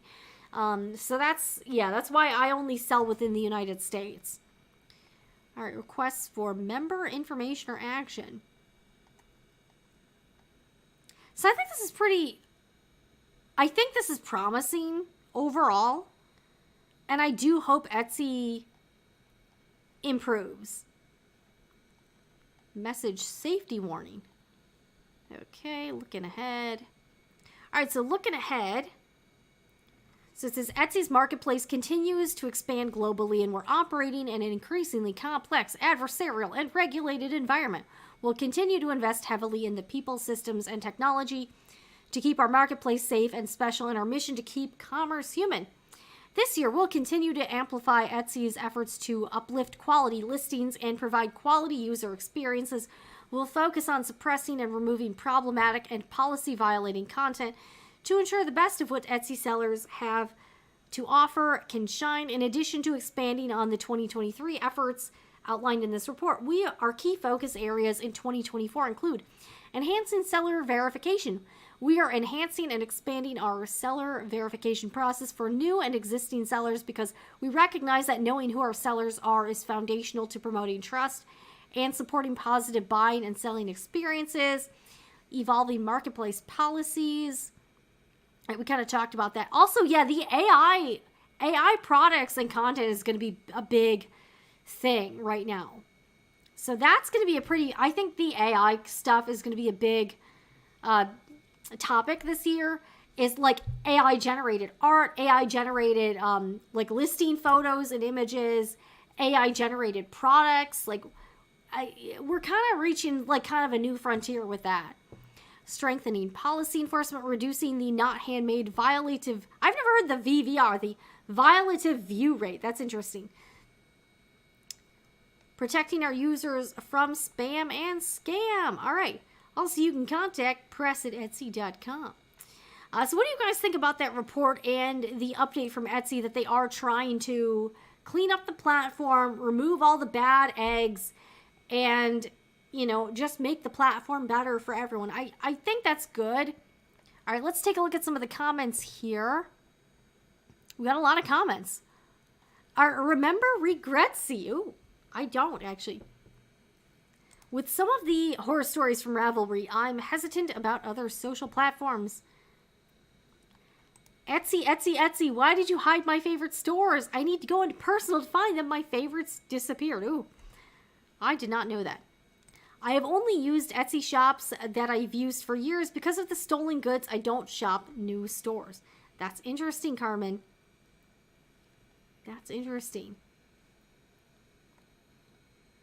All right, not gonna lie, this kind of sounds like the same thing they said last year. So I've been kind of watching some of the Etsy gurus, and again, I don't really promote them a lot because they all sell these like expensive courses, and I'm not really, I just don't know these people, so I'm kind of hesitant to promote these people. But it does seem like a lot of shops have experienced some of these crackdowns, so it does seem like they actually are doing more. They are doing more, but here's the thing. And I've even heard a lot of shops, new shops, starting and then getting immediately suspended or banned, having to file an appeal, and then getting the shop back. So it does seem like there are some false positives in here. But that's the thing, like, it's almost like if we accept a few false positives for getting rid of 1,000 bad shops and listings, is it worth it? You know, you could ask that question. So, yeah, I don't know.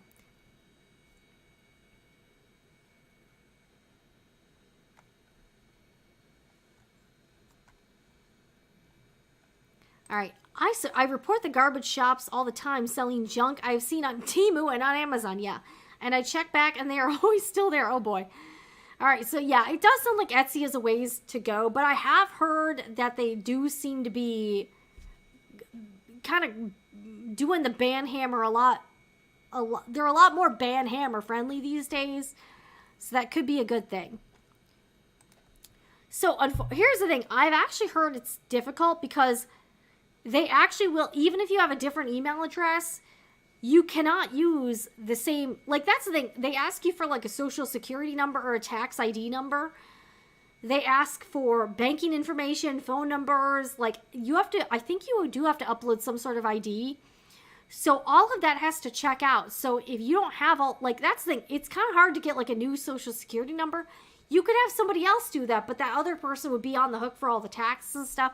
So it actually is a bit more, I've heard it's more difficult to try to skirt the rules if you get banned than you might think. That's what I've heard. When I shop on Etsy, I rely on photos of the item and the number and type of photos add to my purchase decision. Yeah, I agree. $15 is less than renting a table at a market. I'm sorry.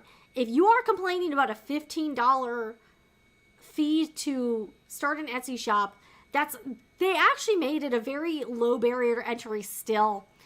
And that would tell me you're not, like, honestly, you're not ready to start an Etsy shop if you cannot pay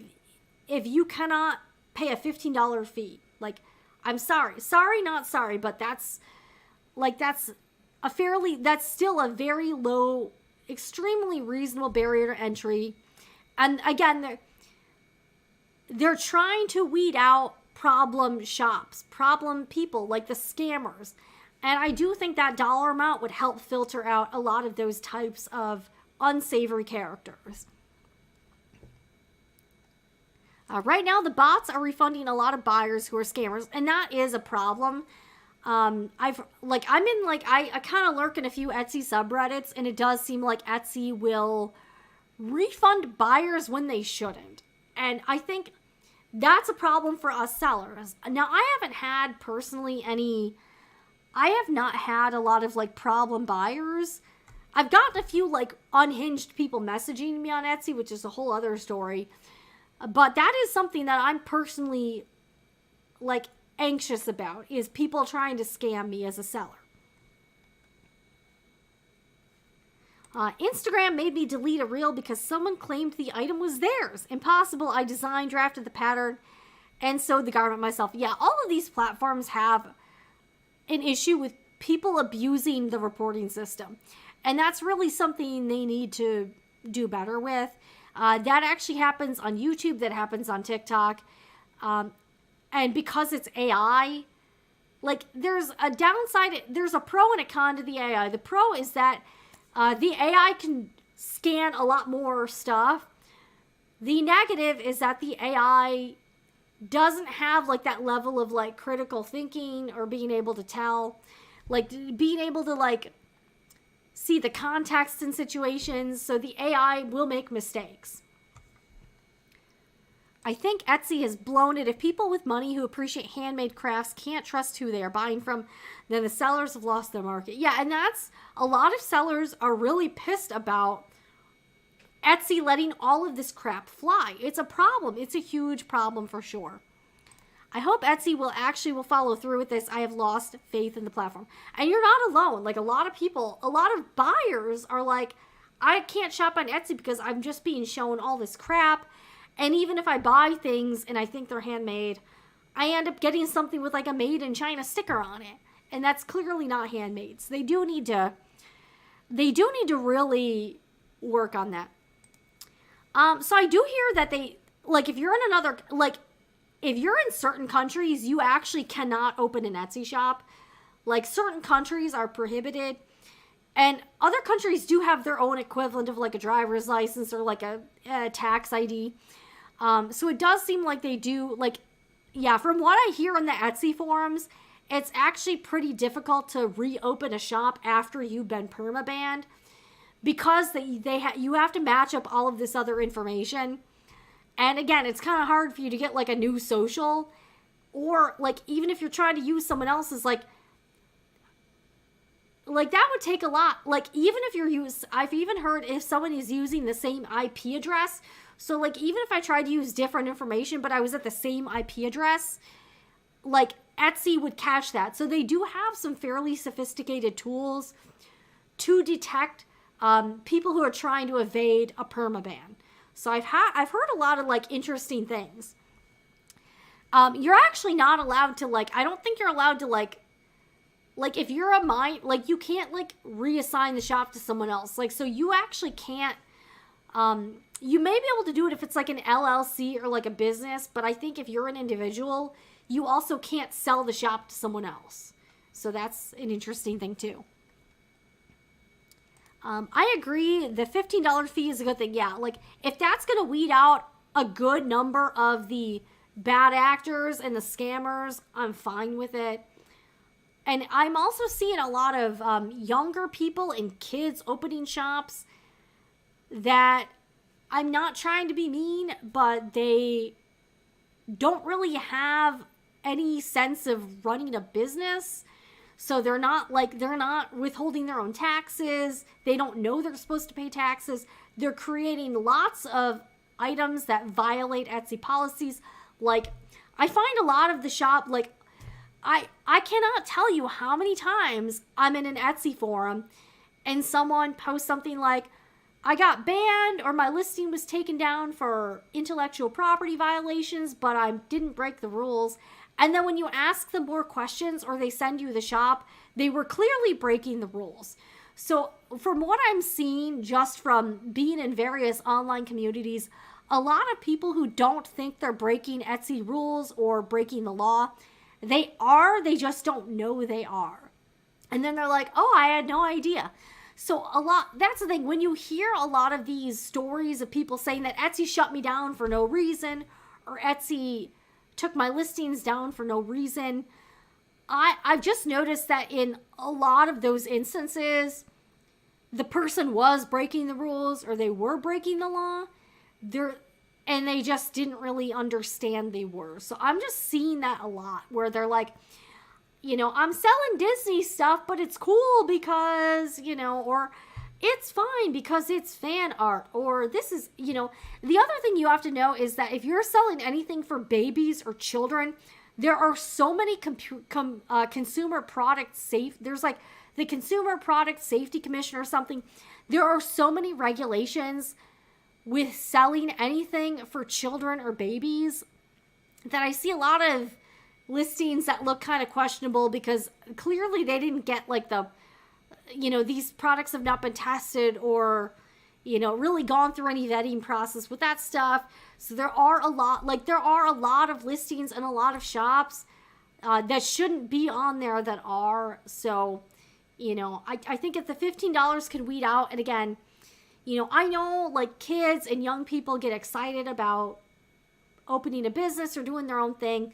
But it's important that it is very important that they actually do some research into what running a business entails, because it might feel like it's like whatever, but this is serious stuff, guys. Like the IRS can come after you here in the United States. Like you got to pay your taxes. You know what I'm saying? So like, I'm just seeing a lot of people who are on Etsy, but these are not serious people, and they have not put in any effort into running a real business. And I do think that hurts the platform. I do think that absolutely hurts the platform. With all of these kids selling Pokemon stuff and Dragon Ball Z and, trying to think of like Minecraft or whatever, and they really don't understand anything about business or anything about intellectual property laws, and they don't realize that like if a company sues you, you may kind of treat your business like you're a kid, but they're going to treat you like an adult. So, I know I've talked about this before. I do have a few videos about starting an Etsy shop. All I have to do, and I've talked to a CPA before on the main Saunders Report channel, and I talked to a bookkeeper about the business side. But guys, this is serious stuff. Even though it kind of feels like it's not real, it's real. And if you break the law or if you break Etsy's rules, there's going to be consequences no matter what your age is. So that's something I'm seeing a lot that concerns me, is just the number of people who kind of treat Etsy like whatever. And then they're like, they get the surprise Pikachu face when they get a cease and desist letter from an attorney, or when Etsy bans them for life. And, I don't want that to happen to anybody. And that's why I've been talking about this, is because no matter what your age is or how young you are or how inexperienced, you do have an obligation. This is your responsibility to research before you open an Etsy shop. And I think the $15 Etsy shop starting fee is a good thing, because I'll be real, a lot of the people I'm seeing in these Etsy forums, they should not have an Etsy shop. Like, they just shouldn't be on Etsy, and they're ruining the platform for the rest of us. So again, that's just sort of my rant, but there's still a lot of problems with Etsy, but I do think that it does seem like they're starting to take this seriously and try to turn this around, which I realize is pretty difficult. Because let's take a look at this. This is the Etsy, let's take a look at the Etsy stock price. So, all right, let me get rid of this. So, this is Etsy stock. Notice, again, same thing with like the Joanne stock. Huge spike during the pandemic. And look it's been like kind of on a gradual decline ever since. So, currently, Etsy stock is at $61.92. But at the peak, it was more like... At the peak, wow, it was like almost $300 in 2021. So, yeah, it's the thing. Like, Etsy... Yeah, Etsy is definitely... yeah, they're kind of on the decline, and I think the shareholders are kind of pissed, at what the platform has become. So yeah, $61. And look, it was like $63 5 years ago. So it's been 5 years and the stock price is at the same level. So if they don't get it together, like, the platform could spiral kind of out of control. I don't know what's going to happen. I do hope they get better.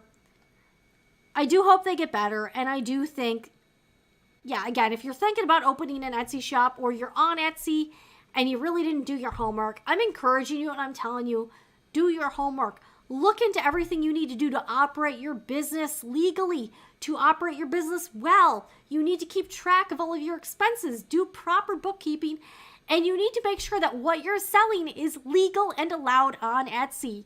A lot of you guys are not doing that, and that is a big problem, is you're selling stuff that shouldn't be on Etsy.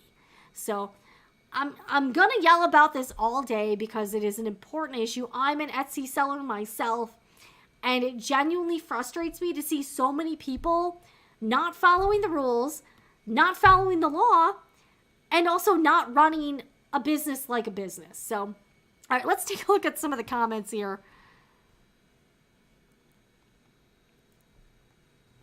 Yeah, so they do. Yeah, so it does seem like it is pretty difficult to open up a new shop under like a new name because all of your information has to match. And they do have a lot of tools to verify that you are who you say you are. And yeah, like if you're using the same IP address, like kind of how they track where your computer is, if you're using the same email, if you're using the same birth date, social number, ID, you're not going to be able to open up a new shop. All right, we got Shaquille. Oh, no, Shaquille, man. All right, so Shaquille was asking us for some dating advice. So this girl just texted me saying, "Hey, do you have 5 minutes?" All right, she wants to get back together with you. That's what's up. I would text her back. No, I would actually not text her back. Okay, don't text back. And if you don't leave, like, I hope you didn't, like, I hope it's not so that she sees you read it. Don't answer back. Put her on mute, block her. Because that's the thing, you're just going to get sucked back in. I've seen this happen so many times to people where they get back with the ex. I have never gotten, by the way, I haven't dated that many people, to be frank with you. So I would say, yeah, don't do it, man. Don't answer back. Just ignore it and give yourself some space. I think you need space right now. You sound really unsure of things. So I would say don't. What do you guys think? I think he should ignore the text message. Because that's the thing. If you write back, she's got you. And she knows she's got you. So I think you should just pretend like she never sent the message and try to move on. Do the best. Maybe try to go out on another date just to like try to get her out of your head. I don't know. But yeah, don't get sucked back in. Because that's, yeah, she's trying to get back in with you. That's what's going on there. All right, Wendy says, I've seen that a lot too. Also, other shops are selling Disney things. Yes. Okay, if that is your mindset, because other people are doing it, it's okay. The reason there's so many listings that violate policies and the law is because Etsy just haven't been caught yet. So never make a business decision based on what other people are doing and assuming it's okay, because it's not. It's not. Did you do a Mother's Day brunch? Okay, so Denise, my mom and I really like Payway. It's basically like a takeout version of P.F. Chang's. So I went over to her house and we had some Payway takeout. That's sort of like, I guess that's like our thing now. We like Payway. So we had kind of an early dinner. We hung out. My mom likes to watch documentaries. So we watched a couple documentaries and I gave her a small gift.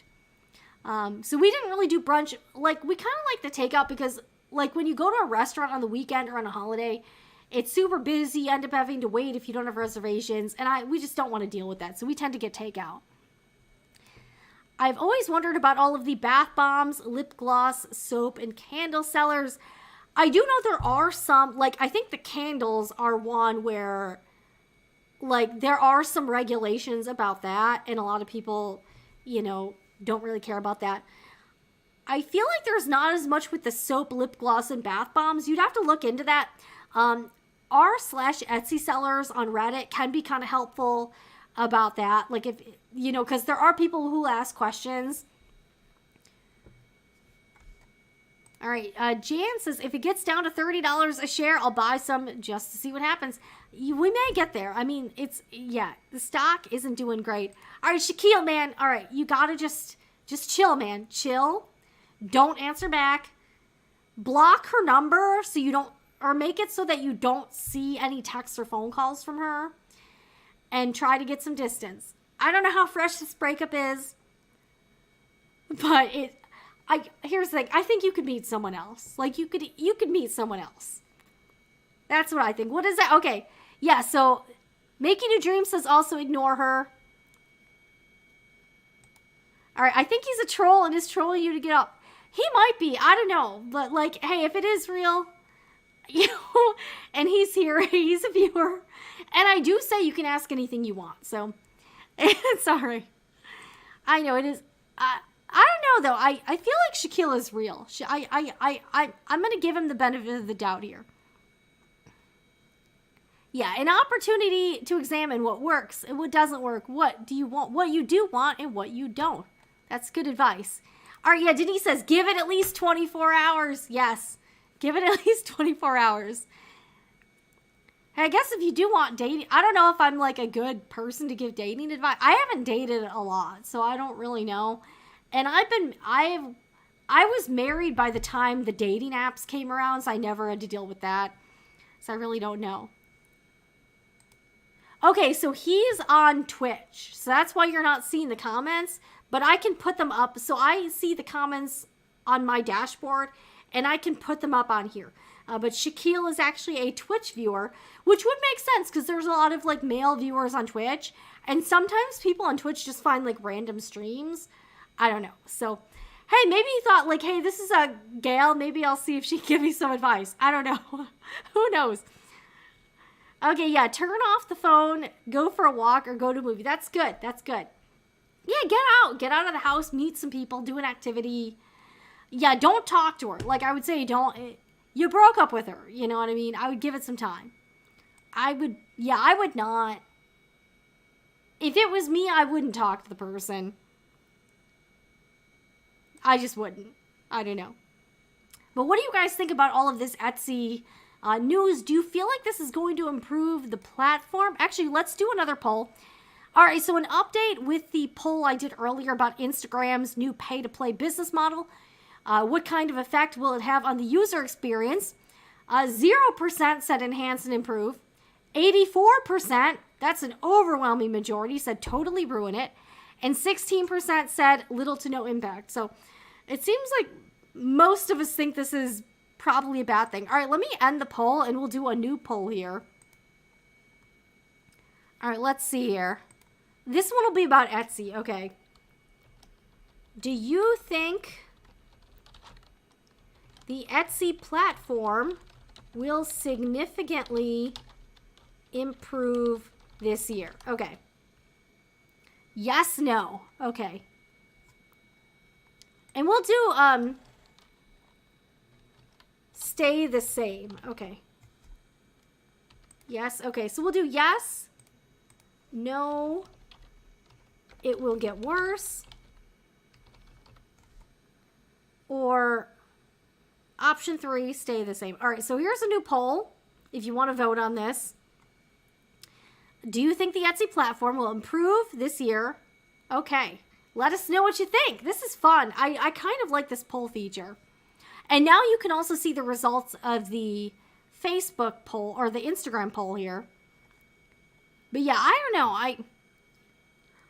I feel like the Etsy platform will improve a little bit. I hope. I think it will get a little bit better. Not like worlds better, but I do think it seems like they're starting to wake up and realize, oh shit, this is terrible and we're going to lose money. So that's what I think. I don't think Josh Silverman is going to be getting a $300 million super yacht, because things aren't going super well over at Etsy. All right, Denise says, I've actually only shopped a few times on Etsy, bought a couple gifts and out of stock. Hard to find fabric. Yep. All right, Emery says, as I said earlier, block and delete number. If necessary, change your routine for a while. That's good. So she can't run into you when you're out and about. That's actually good advice. Thank you for that. So Shaquille, I hope this helps you. Don't be down, man. You're in your 20s. You are very young. You have plenty of time. Like if you were 75, I would say, maybe whatever, but 20s is, you're at the, you're just starting out your life. So I wouldn't worry too much, guys. I would not worry too much. All right, I need to get some water real quick. All right, so far the poll. Wow, okay, so this is interesting. So right now, 25% say Etsy, okay, 22% say will get better. Over half of you think it will stay the same. Okay. Actually, wow, a lot of you think it's going to stay the same. This is getting interesting. I think it will get slightly better, like a little bit. Like maybe 15 to 20% better. If they can step up the enforcements and crack down a little bit more. I'm normally not like a big let's crack down person, but I think in this instance, it makes a lot of sense. And it is necessary for Etsy so that people will keep shopping there. Because right now, it's kind of a mess, Kind of a mess here. Yeah, breakups are hard. I had someone break up with me, then wanted to get back together. We just stayed friends and ended up marrying other people. All right. So Denise, did you turn down their offer to get back together? Is that kind of what you're saying?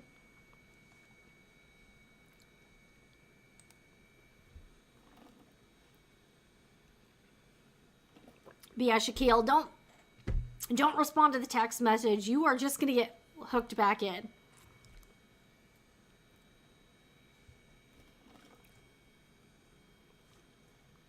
All right, let's bring the music back here. Sorry for all the coughing. It's just, yeah. I've just been real congested. All right, I took it that they meant it the first time and just got scared. That's probably for the best, Probably for the best.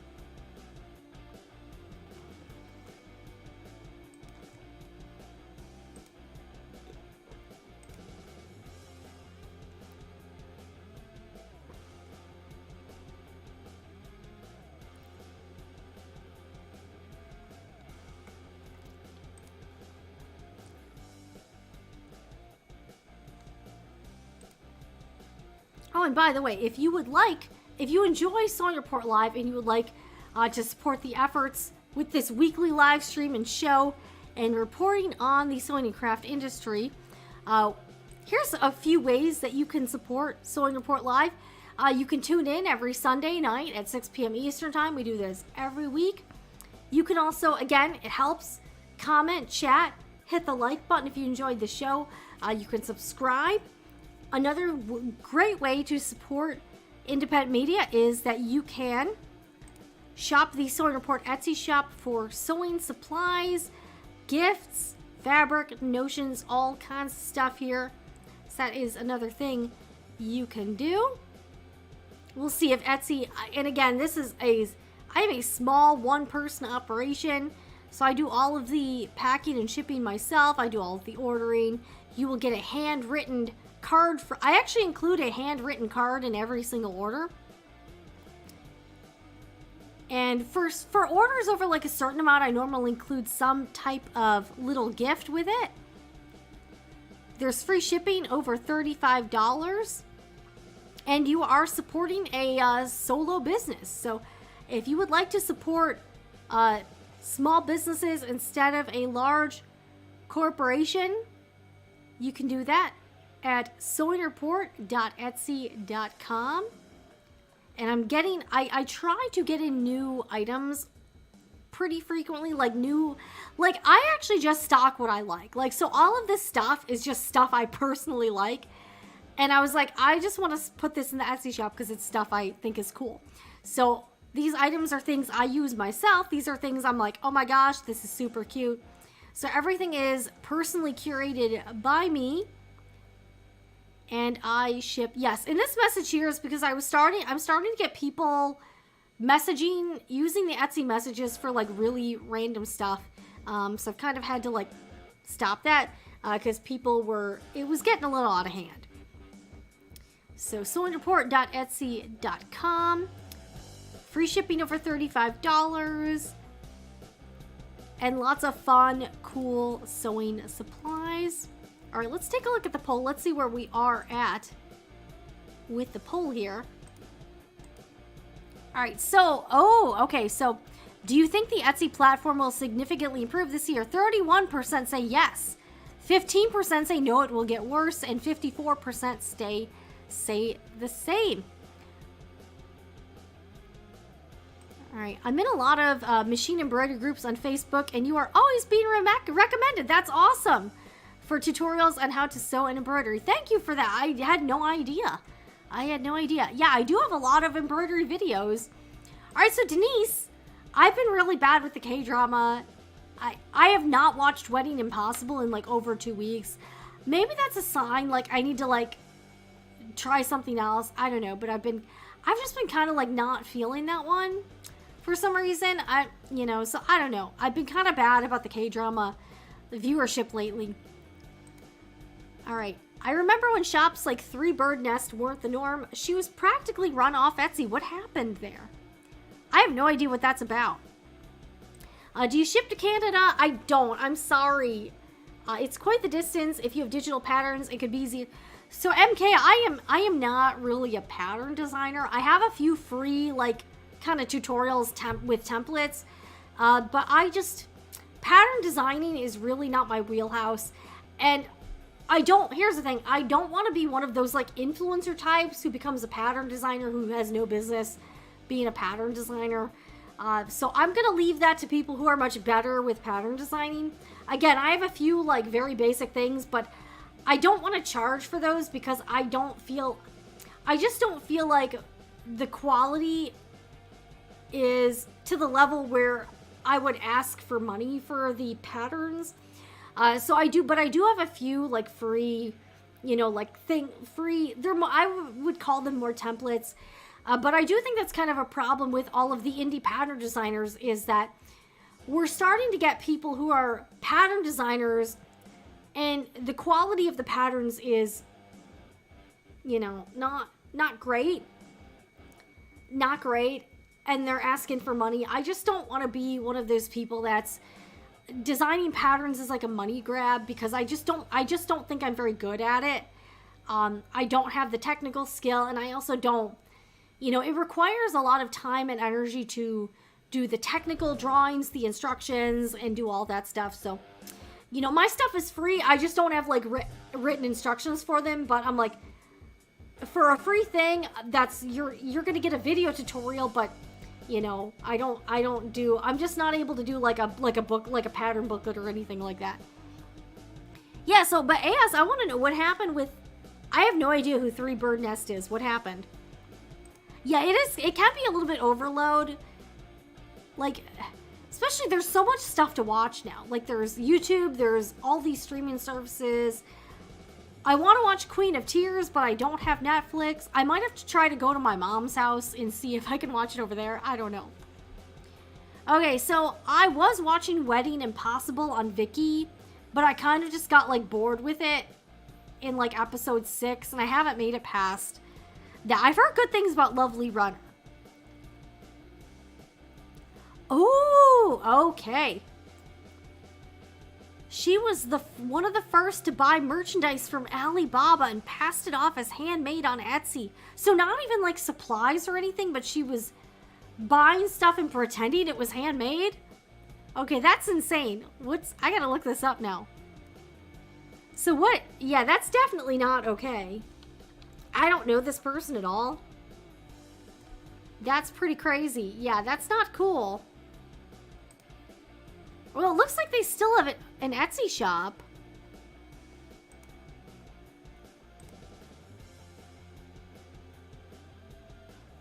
Yeah, it kind of looks like they still have one. So were they selling like jewelry or something or what? What's the deal? That's insane. Wow. All right, after this show, I'm gonna have to look up, see if I can find stuff on like Reddit or something. That's crazy. Yeah, you shouldn't be pretending something's handmade if it's not. That's really not cool. Again, I don't know this person or, let's see, 3 bird. So are they no longer on Etsy then?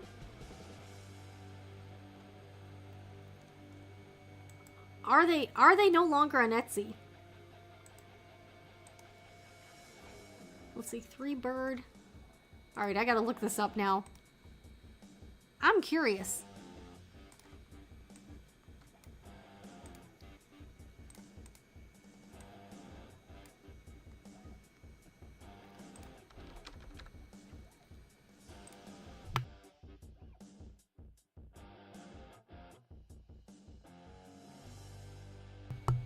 Alright, I don't really see any shops like that. That's pretty crazy, though. So, was it like jewelry or something? Like they were buying mass-produced jewelry and pretending it was handmade? Is that kind of what was going on?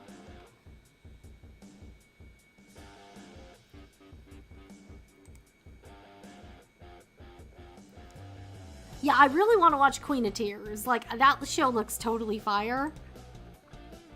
We'll have to see. I don't think she's still on Etsy. Alright, so let me see if I can find... That's pretty nuts. Oh, okay, so it's like knitting and okay, so I think I found something on this. That is insane. Okay. And there's a lot, that's the problem, is there's a lot of shops like that where they're pretending it's handmade and it's definitely not. Okay, so make $1 million a year selling your knitting or how to be a successful... Oh, so they're buying like knitted stuff. Yeah, that would be kind of hard. Like, okay, boho, wow. Yeah, I can see, that would be kind of hard to tell if it was hand... Like, I can see that being a bit difficult. Wow. Wow. Alright, I guess she was in Fast Company. 3 bird nest who apparently makes $1 million a year selling knit socks and scarves. Wow.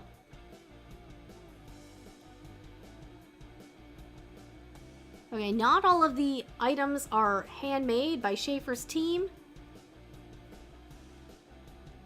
Some of them are sourced from India. Wow.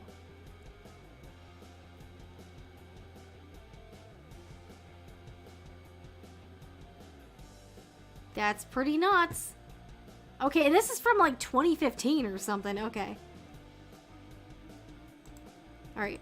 Yeah, this was like 9 years ago too.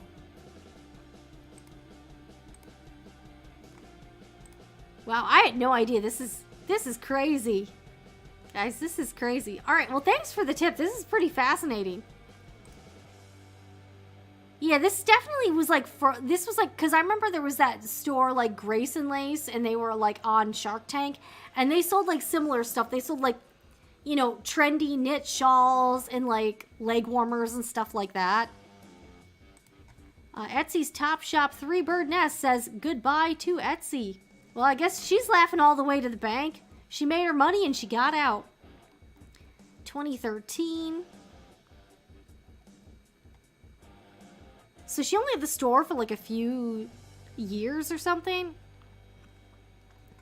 Wow. 60,000. So she was buying stuff on AliExpress?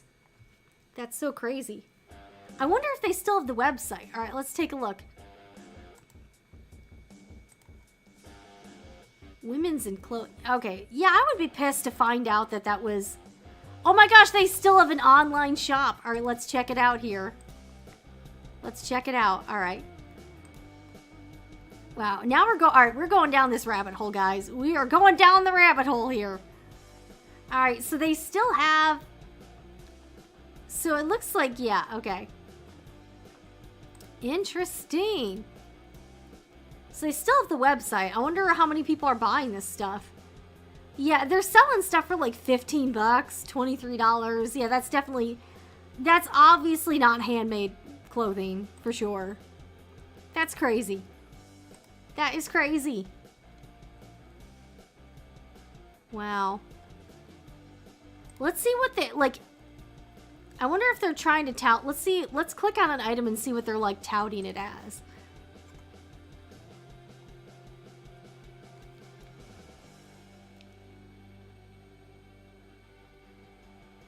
Okay, it says made in US. This one says made in USA. I don't know how they're sourcing their stuff. But this definitely does not have a handmade vibe to me. For sure. Let's see here. Let's look at the Our Story. Okay. Alright, so Our Story.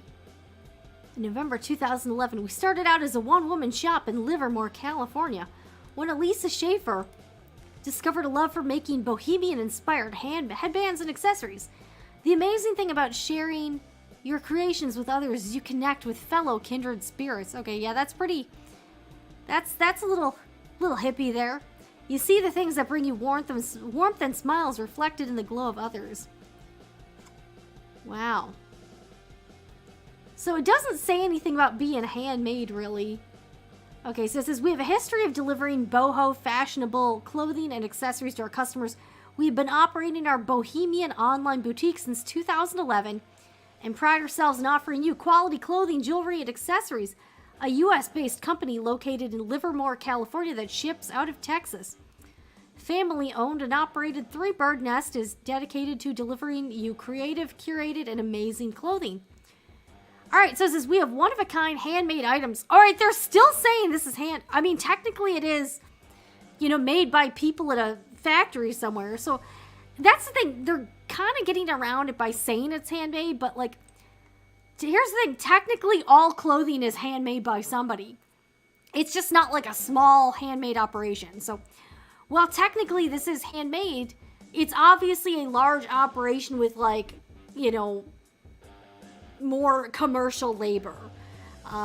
But yeah, that's the thing, that would not be allowed on Etsy because it's not like the shop owner has to make the stuff or have like a very small team, but definitely not like a commercial sewing operation. That's not really allowed on Etsy. Alright, they manufacture in the US, Mexico, and India. We also source from several brands that manufacture around the world. Yeah, that's not exactly homespun. Ethical, quality, and affordable fashion are what you will find from us. Let us know. Alright, so these people were found out to be like not really who they said they were, huh? Wow, they have that's the thing, they got a huge social media following, 327. They're probably still doing okay. But yeah, at that point, you gotta get off of Etsy because that's not really what... This is definitely not what Etsy is for. Etsy is for handmade, like small handmade sellers. It's not supposed to be for like clothing that's manufactured in a warehouse by a bunch of people. So, alright, I guess they had a grift going for a while. Alright, so, definitely not recommending this business. I just want to be clear. Because apparently they were I guess they were kind of committing fraud on Etsy. So definitely don't promote that. Alright, she was ahead of her time selling Alibaba stuff on Etsy. It's all over Etsy now. Yeah. So this person was like shamed and run out of town, and now it's like everywhere. That is a good point. That is a good point. Yeah, that's pretty crazy. Because, yeah, that's the thing. Etsy is overrun with stuff like that now. It's just all stuff that's not supposed to be on Etsy. And it's hard for customers to actually find stuff that is what Etsy's all about. And that is that's pretty sad. And it's really gotten away from the original mission of Etsy for for small handmade businesses. That is not a small business. That's definitely not like you, I think you can have like a small team, but you can't have like it can't just be like you're manufacturing clothing like other brands. Like, that's not allowed. Oh, excuse me. That's not allowed. Wow, well, that's an interesting twist to things. Thank you for sharing that. That's pretty... I'll have to look... I want to look this up more and just see what else I can... Like, what I can find. So, not on Etsy anymore, huh? Alright, guys. This has been awesome. Oh, and let's take a look at... We'll end the poll. And then we'll see the results. Okay. Alright, so you should be able to... soon see the poll results. Let's see here.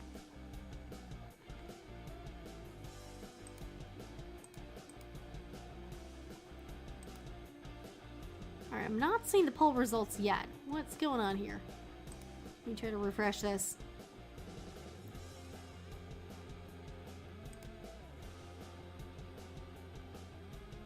Okay, so the poll results. Do you think the Etsy platform will significantly improve this year? 47% said stay the same. 35% said yes, and 17% said worse. Okay, cool. Cool. Yeah, I would probably... I would say... I do think it might get a little bit better. It's not going to be like night and day. I think it's going to get a little bit better. Again, not crazy good, but like better than it is now. That's my prediction. We'll see if I'm right or wrong. I don't know. I don't know. Anyways, guys, this has been fun. Join us again next Sunday, 6 p.m. Eastern time, same place, and we will do this again with the latest in what is happening in the sewing and crafting world. I'm Jen with Sewing Report Live. I hope everyone has a great week ahead. This has been awesome. Keep it real, and I'll see you guys again next time.